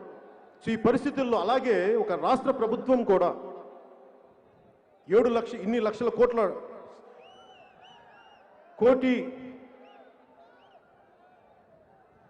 కోటి పైన ఆదాయం ఉండి, 1,00,000 కోట్ల పైన ఆదాయం ఉండి దీనిని సద్వినియోగం చేయట్లేదంటే ఎక్కడో తప్పు జరుగుతున్న అర్థం. మీరు అర్థం చేసుకోవాల్సింది, ఇంతమంది యువత ఉన్నారు, మీకు ఉద్యోగాలు లేవు. ఎందుకు ఉద్యోగాలు ఇవ్వలేకపోయారు? ఎందుకు ఈరోజు కూడా టీచర్స్ ఉద్యోగాలు ఎందుకు ఇవ్వలేకపోయారు? కొత్త రిక్రూట్మెంట్ ఎందుకు చేయలేకపోయారు? ఉద్యోగులకు ఎందుకు వేతనాలు పెరగట్లేదు? అమ్మ ఒడి పథకానికి డబ్బులు ఎందుకు ఆగిపోయినాయి? ఎయిడెడ్ స్కూల్ కాలేజీలని, స్కూల్స్ని ఎందుకు మూయించేస్తున్నారు? ఎందుకు డబ్బులు కట్టలేకపోతున్నారు? ఆరోగ్యశ్రీ పథకాన్ని ఎందుకు మంచం ఎక్కించేశారు? పాత పెన్షన్లని ఎందుకు తగ్గించేశారు? కరెంటు బిల్లు ఎందుకు పెరిగింది? ఇది ఆలోచిస్తే వీరు అప్పులు చేయటం వల్ల, వీరు రకరకాల విధానాలకి, దాని అప్పులతో పాటు మనం చేయడం పరిశ్రమ అభివృద్ధి ఉండాలి కదా. ఎవరో ఒకరు పెట్టుబడులు వచ్చేవాళ్ళు ఉండాలి, వడ్డీలు కట్టాలి, ఎంతో కట్టాలంటే పెట్టుబడులు ఉండాలి. పెట్టుబడులు చంపేశారు వీళ్ళు. ఆంధ్రప్రదేశ్ అంటే ఒక్కరు రావట్లేదు. ఈ రోజున ఉన్న పరిశ్రమలు వెళ్ళిపోవడం కాదు, వచ్చే పరిశ్రమలు లేవు.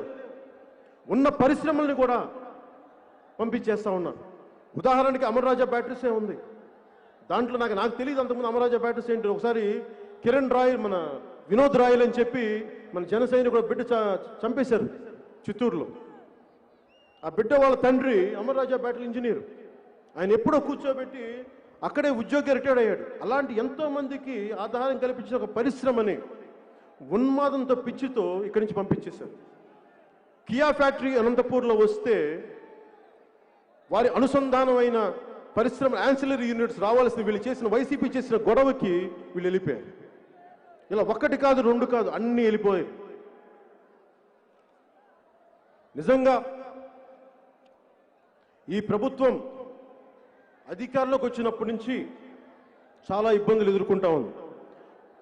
వీరిని ఎవరు ప్రశ్నించకూడదు. చివరికి జపనీస్ రాయబారి కింజో హిరామత్సు అనే వ్యక్తి కూడా, మీరు ప్రభుత్వాలతో ఒప్పందం చేసుకుంటే మీరు ఆ ఒప్పందాలని ఉల్లంఘిస్తే మేము ఎవరికి చెప్పుకోవాలి, భవిష్యత్తులో పెట్టుబడులు రావు, పెట్టుబడులు రాకపోతే ఉపాధి అవకాశాలు పోతాయి, ప్రజలు దెబ్బతింటారని చెప్పారు. ఈ విధానంలో నష్టపోతే అంతిమంగా పేద ప్రజలు, సామాన్య ప్రజలు. మీరు అర్థం చేసుకోండి, వీరు అభివృద్ధి లేకపోతే 300 యూనిట్స్ కరెంటు దాటిన పేదలకి పథకాలు కట్ చేస్తా ఉన్నారు. రైతులు ధాన్యాన్ని కొనడానికి డబ్బులు లేవు. ఎస్టీ, ఎస్సీ, బీసీ సకల కార్పొరేషన్లకి రుణాలు ఇవ్వలేని పరిస్థితుల్లో ఉన్న కార్పొరేషన్ నిధులను వేరే చోటకి తరలించేస్తా ఉన్నారు. ఈ రోజున పంచాయతీ, గ్రామ స్వరాజ్యం, గ్రామాలే పట్టుకొమ్మలు దేశానికంటే ఈ పంచాయతీలు డబ్బులు లేవు. ఈ రోజున డ్రైనేజీలు బాగు చేయించలేరు. వేతనాలు సవరణ అంటారు, డబ్బులు లేవు దానికి. మద్య నిషేధం అని చెప్పారు, మద్యం మీద కోట్లు సంపాదిస్తూ ఉన్నారు. టీడీపీ ప్రభుత్వంలో ఉన్నప్పుడు 59,000 కోట్ల మద్యం మీద ఆదాయం వస్తే 2.5 ఏళ్లలోనే మద్య నిషేధం విధించి 45,000 కోట్లు సంపాదించారు. టీడీపీ రికార్డు బ్రేక్ చేశారు 2.5 సంవత్సరాలు.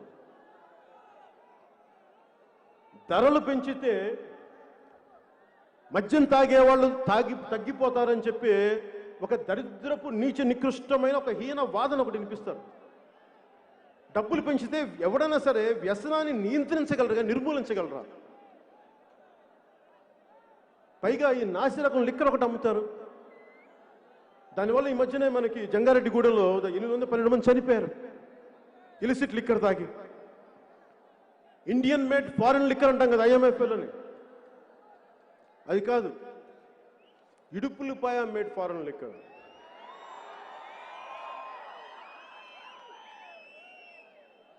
అన్నిటికీ పారదర్శకత కావాలంటారు కదా వీళ్ళు. ఈ పారదర్శకత 25,000 కోట్లు మద్యం ఆదాయం వాళ్ళ జేబుల్లోకి చేరుకుంది. ప్రభుత్వం వైన్ షాపులు నడుపుతోంది. ప్రభుత్వం పాఠశాలలు నడపాలి. ప్రభుత్వం ఉపాధి అవకాశాలు పెంచాలి, ఉద్యోగాలు చేయాలి. ఈ రోజున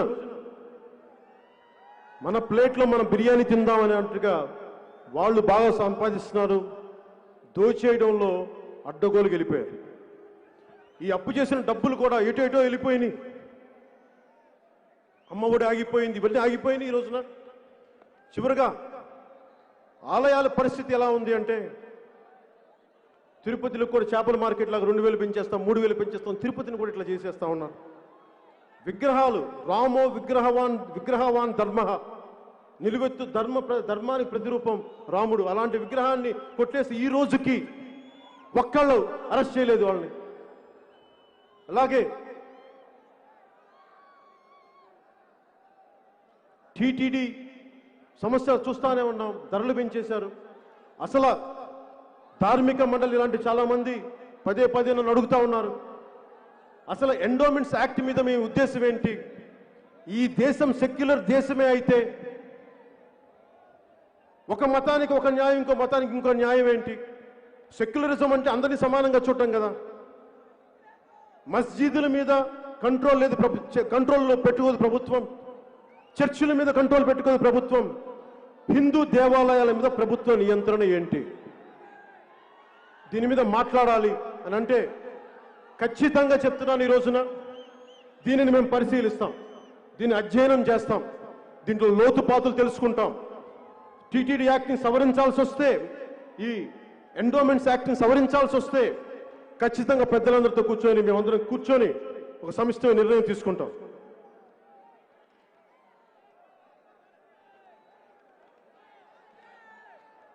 అలాగే మనం భవిష్యత్తు గురించి మాట్లాడుకోబోయే ముందు జనసేన పార్టీగా మనం ఏం చేయబోతున్నాం, అప్పుల్లో కూరుకున్న మన ఆంధ్రప్రదేశ్కి మనం ఏం చేయగలం, సంపన్న ఆంధ్రప్రదేశ్గా ఎలా చేయాలి. నేను ఎప్పుడు చాలా ఆశావాదిని. 100 కోటి దరిద్రాలుంటే అనంత కోటి ఉపాయాలు ఉంటాయని నమ్మేవాడిని. ఇది జనసేన తీసుకోబోతున్న ఒక షణ్ముఖ వ్యూహం, ఆంధ్రప్రదేశ్ అభివృద్ధికి, సంపన్నం చేయడానికి, సుసంపన్నం చేయడానికి.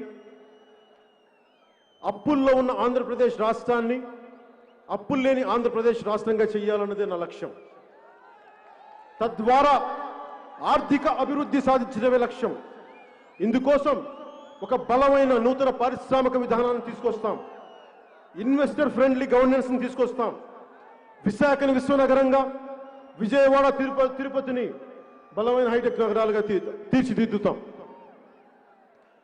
అమరావతి రాజధాని అన్ని వర్గాలకి, అన్ని కులాల వారికి అవకాశాల నివాసం కల్పించే ఒక అభ్యుదయ,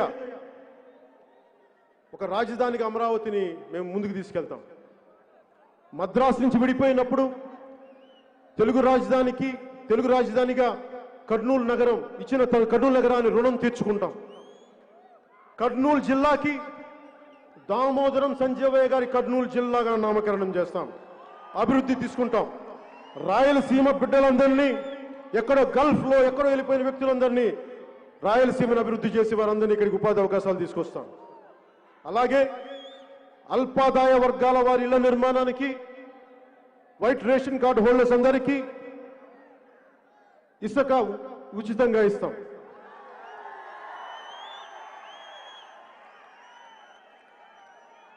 అదనపు గదులు నిర్మించుకున్నా కానీ వైసీపీలా కాకుండా మేము ఉచితంగానే ఇసుకేస్తాం, అందరికీ అండగా ఉంటాం. అలాగే జనసేన సౌభాగ్య పథకం కింద దీనికి మటుకు ఒక చిన్న ఇన్సిడెంట్ చెప్పాల్సి వస్తుంది. హుద్హుద్ తుఫాన్కి నేను శ్రీకాకుళం పోయినప్పుడు మీలాంటి యువకుడు ఒకడు వచ్చి, అన్న మాకు 2000 కాదు 5000 కాదన్నా, మమ్మల్ని ఏదైనా చెయ్యన్నా, మమ్మల్ని మా కాళ్ళ మీద మేము నిలబడగలిగి మాకు 10 మందికి ఏదైనా ఉపాధి అవకాశాలు ఇచ్చేదైనా పని చేయనని అడిగితే 25 కేజీలు బియ్యం కాదన్నా 10 సంవత్సరాల భవిష్యత్తు ఇచ్చే పని చేయన్నా అంటే, ఆ రోజున నేను చెప్తున్నాను, మీకు యువతకి మాటిస్తున్నాను, మీకోసం పెట్టాము ఈ పని. మీరు అద్భుతంగా ఉండాలి. ఈ విలేజ్ సచివాలయాల్లో ఉండే సులభ్ కాంప్లెక్స్ల్లో కలెక్షన్ చేసే ఉద్యోగాలు కాకుండా అలాంటి ఉద్యోగాలు కాకుండా మీరు స్వయం ప్రతిపత్తి మీ కాళ్ళ మీద నిలబడగలిగేలాగా మీ దగ్గర ప్రతిభ ఉంటుంది, డబ్బులు ఉండవు. అలాంటి సామాన్య మీకు ఒక డబ్బు ఇస్తే మీకు ప్రభుత్వం తరపు నుంచి 10 లక్షల రూపాయలు మీకు ఒక బలమైన ప్రతిభ ఉండి ఐడియా ఉండి 5 మందికి 6 మందికి ఉపాధి అవకాశం కల్పించే పరిస్థితి, మీరు వ్యాపారం పెట్టుకుంటానని ముందుకొస్తే ఈ 5 సంవత్సరాల్లో 5 లక్షల మందికి సంవత్సరానికి 1 లక్ష చొప్పున 10 లక్షలు మీ బ్యాంకులో వేస్తాం. దీంట్లో బడుగు బలహీన అణగారిన వర్గాలందరికీ ప్రాధాన్యత ఇస్తాం.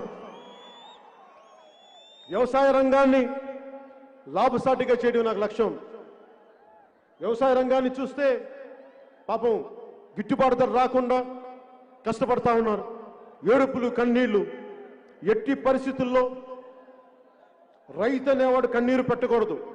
నేను తిరుగుతాం, పొలాల మీద కట్టుల మీద తిరుగుతాం, రైతులతో మాట్లాడతాం, మీ కష్టాలను అర్థం చేసుకొని వ్యవసాయ రంగాన్ని లాభసాటిగా చేసే రంగంగా చేస్తాం. మద్దతు ధరల్లో ఎట్టి పరిస్థితుల్లో తగ్గకుండా చర్యలు, ఫుడ్ ప్రాసెసింగ్ యూనిట్లు కానీ, వ్యవసాయానికి మూలాధారమైన పంట కాలువలు కానీ, మినీ రిజర్వాయర్లు కానీ, వాటన్నిటినీ ఆధునీకరిస్తాం. అలాగే ఆరోది మన ఆంధ్రప్రదేశ్ మన ఉద్యోగాలు. ప్రభుత్వం ఖాళీగా ఉన్న ప్రతి ఉద్యోగాన్ని జనసేన అధికారంలోకి రాగానే భర్తీ చేస్తాం. నిరుద్యోగుల ప్రయోజనాలని కాపాడటం జనసేన లక్ష్యంగా తీసుకుంది. ప్రైవేట్ రంగంలో కూడా ఏటా 5 లక్షల ఉద్యోగాలు కల్పించే ప్రణాళికలు చేస్తాం. ఉద్యోగులకి వేతన సవరణ, పిఆర్సీ సవరణ చేస్తాం. సిపిఎస్ని ఈరోజు నేను ఉద్యోగాలు ఒక ప్రభుత్వ ఉద్యోగి కొడుకుగా మీకు చెప్తున్నాను, సిపిఎస్ని మేము రద్దు చేస్తాం. నేను ఆలోచించాను, మాట్లాడాను, నేను చెప్తున్నా, సిపిఎస్ని రద్దు చేస్తాం. పాత పెన్షన్ విధానాన్ని తీసుకొస్తాం, మీకు అండగా ఉంటాం. అలాగే ముందుకు తీసుకెళ్తున్న సమయంలో, ఈ 2 నెలల సమయంలో స్థానిక సంస్థల ఎన్నికల్లో కానీ మా జన సైనికుల మీద వైసీపీ గూండాలు దాడులు చేశారు.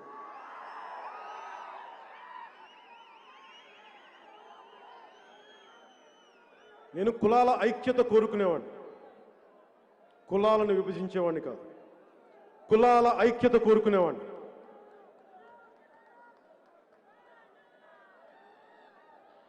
ఈ మాట వైసీపీ నాయకులు ఒకరు, టీటీడీ బోర్డు సభ్యులు, TTD board chairman YV Subba Reddy గారు రాశారు ముందు మాటగా.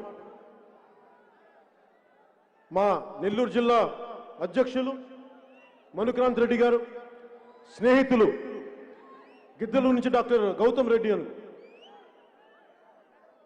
గౌతమ్ రెడ్డి గారు కదా ఆయన పేరు, మను మిమ్మల్ని మను గౌతమే కదా, గౌతమ్ రెడ్డి గారు నాకు నా మీద ప్రేమతో పుస్తకం ఇచ్చారు. మీరు రెడ్డి అనే పుస్తకాలు చదువుతారని చెప్పి, ఈ సామాజికంగా మీరు సమతుల్యతల మీద కులాల మీద చదువుతారు కూడా ఈ పుస్తకం చదవని మీకు అర్థం అవుతారంటే, ఆ రెడ్డి వైభవం పుస్తకంలో ముందు మాటగా వైవి సుబ్బారెడ్డి గారు రాశారు, ఇప్పుడున్న టీటీడీ చైర్మన్. ఆయన అన్న మాటలు ప్రస్తుతం మన సమాజాన్ని చాలా బలంగా చూపిస్తాయి. కుల ప్రాధాన్యతలు, ఆయన చదివిందే ఆయన రాసిందని చెప్తున్నాను విత్ ఇన్ కోట్స్. కుల ప్రాధాన్యతలు పెరిగిపోతున్న తరుణంలో ఏ ఇతర కులాన్ని అగౌరవపరచకుండా ఎవరి కులాన్ని వారు అభిమానించుకోవటం ఒక సామాజిక అవసరంగా భావిస్తున్నాను. నేను వారిని గౌరవిస్తాను ఈ వాక్యాలకి. కానీ మరి వైవి సుబ్బారెడ్డి గారిని అడగదలుచుకున్నాను, మీరు ఒక కులాన్ని మరి మీరు ఇంత ఉన్నతంగా రాసి, ఒక వాస్తవిక ధోరణితో రాసి, ఒక కులాన్ని మీరు వర్గశత్రువుగా ఎలా ప్రకటించింది మీ పార్టీ? ఒక కులాన్ని మీరు వర్గశత్రువుగా ఎలా ప్రకటించారు? దానివల్ల అస్తవ్యస్తం అయిపోతుంది రాష్ట్రం. నేనే ఉన్నాను చాలాసార్లు తూర్పుగోదావరి జిల్లా నుంచి ఎవరు వచ్చినా రకరకాల మాటలు మాట్లాడుతూ ఉంటే అక్కడున్న పెద్ద సామాజిక వర్గం కాపులకి, శెట్టి బలిజలకి పడదని చెప్తా ఉంటారు. ఆ రోజున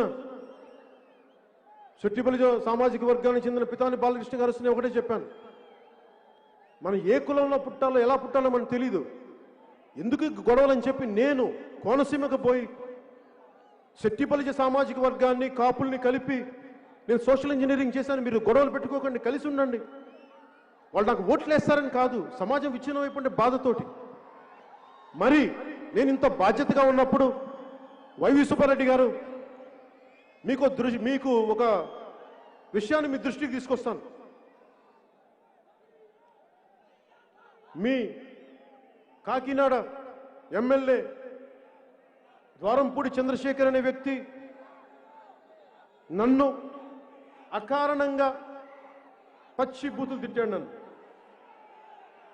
వినకూడని బూతులని తిట్టాడు. అది మీ వైసీపీ వాళ్ళకి అలవాటు అనుకోండి, నేను భరించాను, నేను తట్టుకున్నాను. కానీ నన్ను తిడితే మా జన సైనికుల కోపాలు వస్తాయి, మా ఆడపడుచుల కోపాలు వస్తాయి, మా వీర మహిళల కోపాలు వస్తాయి, మా నాయకుల కోపాలు వచ్చినాయి. నానాజీ గారికి, పంతం నానాజీ గారికి, అందరికీ ఎందుకు ఇలా అన్నామని చెప్పి నిరసన చేయడానికి పోతే వాళ్ళ మీద దాడులు చేశారు. దాడులు చేయడమే కాకుండా నేను నిజంగా చెప్తున్నాను, ఈ రోజున ఇన్ని సంవత్సరాల్లో పార్టీ పెట్టిన 8 సంవత్సరాలు ఏ ఒక్క రోజు కూడా నా మీద ఇన్ని మానసిక అత్యాచారాలు చేసినా కానీ ఏ ఒక్క రోజు కూడా నేను ఎందుకు వచ్చాను రాజకీయాల్లోకి, తప్పు చేశాను ఒక్క క్షణం కూడా అనుకోలేదు. కానీ కొద్ది క్షణాల మటుకు మా ఆడబిడ్డల మీద, మా వీర మహిళల మీద దాడి చేస్తే వాళ్ళు ఏమి తిట్టారో నాకు చెప్తే ఆ రోజు అనిపించింది, అయ్యో నా బిడ్డల్ని ఎందుకు నేను ఈ పరిస్థితిలో పెట్టాను, నేను పాలిటిక్స్ రాకుండా ఈ పరిస్థితి వచ్చినది కాదా, ఆ కొద్ది క్షణాలు అనిపించింది నాకు. నేను ఈ రోజున చెప్తున్నానమ్మా, మీరు నా కోసం పడ్డ తిట్లకి మనస్ఫూర్తిగా ఇంత నిండు సభ ముందు మీ క్షమాపణలో నేను కోరుకుంటున్నాను.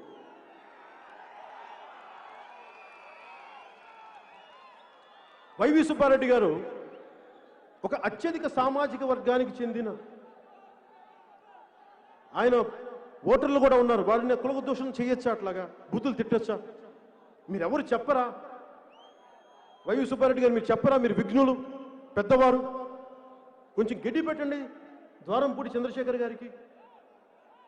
అలాగే ద్వారంపూడి చంద్రశేఖర్ గారికి కూడా చెప్తా ఉన్నాను, గతంలో మీ కుటుంబానికి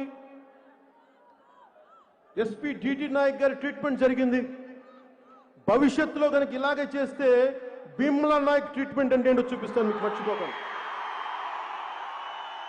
అలాగే ఎవరైనా సరే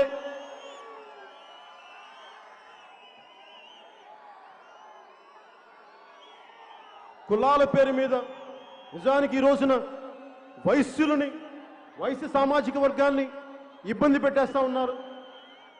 ఎప్పుడు వైశ్యులు చేతికి సహాయం చేసేవాళ్ళు తప్ప వారి జీవితాన్ని వాళ్ళు చూసుకునే వాళ్ళు తప్ప ఈరోజు ఒక్కరు ఎప్పుడు ఇబ్బంది లేరు, ఆశించరు. అలాంటి వైశ్య సామాజిక వర్గాన్ని మీరు ఇబ్బందులు పెడతా ఉన్నారు.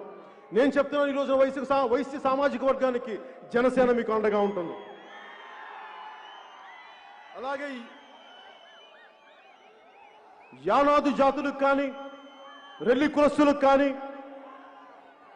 ముత్తరాసి కులస్తులకు కానీ, బీసీ సంచార జాతులకు కానీ ప్రతి ఒక్కరికి మీకు అండగా ఉంటాం. సంచార బీసీ జాతులకి, షెడ్యూల్డ్ ట్రైబ్స్కి, ప్రతి ఒక్కరికి, మా ఎస్సీ సోదరులకి, ప్రతి ఒక్కరికి, అన్ని వర్గాల వారికి మేము అండగా ఉంటాం.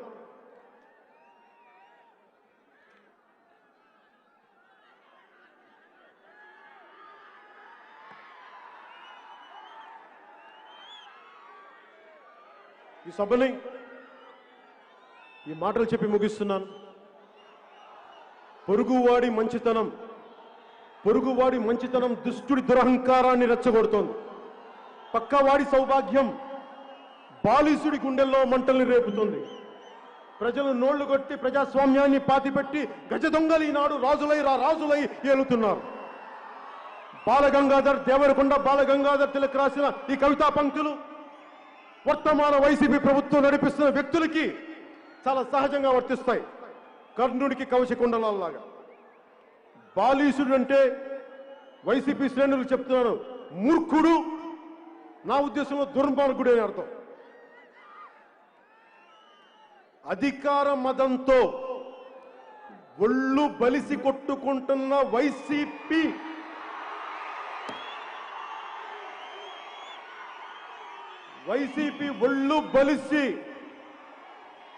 ఒళ్ళు బలిసి అధికార మదంతో ఒళ్ళు బలిసి కొట్టుకుంటున్న వైసీపీ అనబడే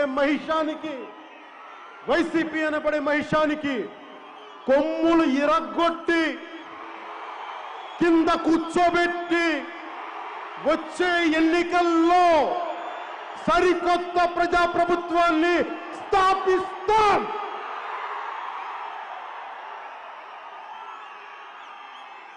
ఇదే ఈ జనసేన 9వ ఆవిర్భావ సభ యొక్క లక్ష్యం, ఉద్దేశం. అలాగే భారతీయ జనతా పార్టీ నాయకులు, పెద్దలు నాకు రోడ్ మ్యాప్ ఇస్తామని చెప్పారు. నేను ఎదురు చూస్తున్నాను. మీరు ఎప్పుడు రోడ్ మ్యాప్ ఇస్తారో చెప్పండి. ఈ వైసీపీ ప్రభుత్వం ఎలా గద్దెదించాలో చెప్పండి, మేము చేస్తాం. అలాగే 1900 ఎమర్జెన్సీ టైంలో అప్పుడు కాంగ్రెస్ ప్రభుత్వానికి ఆ వ్యతిరేక శక్తులన్నీ ఎలా కలిసినాయో, వైసీపీ వ్యతిరేక ఓటుని నేను ఈ రోజున మీకు సభాముఖంగా ఆంధ్రప్రదేశ్ బాగు కోసం చెప్తున్నాను. ఈ రోజున బీజేపీ పెద్దలు నాకు సరైన రోడ్ మ్యాప్ ఇస్తారని నేను ఆశిస్తున్నాను. మీలాగే అది వచ్చిన రోజున వైసీపీ వ్యతిరేక ఓటుని చీల్చే ప్రసక్తే లేదు. పార్టీలు వ్యక్తిగత లాభాలు వదిలి రాష్ట్ర ప్రయోజనాలకి వచ్చినప్పుడు అప్పుడు పొత్తుల గురించి ఆలోచిస్తాం. నేను నలుగురికి ఇచ్చేవాడిని, అడిగేవాడిని కాదు. నేను 10 మందికి పెట్టేవాడిని, దోచుకునేవాడిని కాదు. ఎవరి దగ్గర నుంచి ఏం ఆశించేవాడిని కాదు.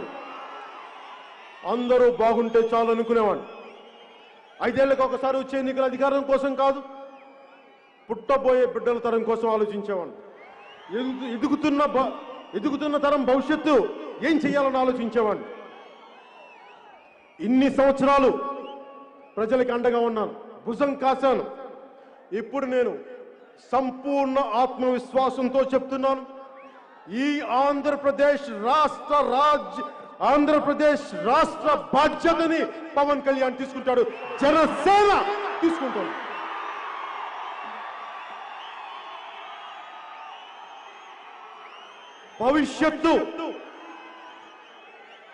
భవిష్యత్తు జెండాని మోయడం కంటే బాధ్యత ఏముంటుంది? ఒక తరం కోసం యుద్ధం చేయడం కంటే సాహసం ఏముంటుంది? ఒకటే గుర్తుపెట్టుకోండి, కూల్చేవాడుంటే కట్టేవాడుంటాడు, విడదీసేవాడుంటే కలిపేవాడుంటాడు. చీకట్లోకి తోసేవాడు ఉంటే వెలుగులోకి లాక్కొచ్చేవాడు ఉంటాడు. తలెగరేసే పాలకుడుంటే తలెగరేసే పాలకుడుంటే తల బంతిని ఎగిరితన్నే పరశురాముడు ఉంటాడు. దోపిడీ చేసే వైసీపీ గూండాగాళ్ళు ఉంటే వారి దోపిడీని అడ్డుకునే జన సైనికులు ఉంటారు. వైసీపీది విధ్వంసం, జనసేనది వికాసం. వారిది ఆధిపత్యం, మనది ఆత్మ గౌరవం. అది అహంకారానికి అడ్డ. ఇది జన సైనికుల గడ్డ. జై జనసేన, జై జనసేన, జై జనసేన, జై హింద్. సర్వే జనా సుఖినో భవంతు. స్వస్తి.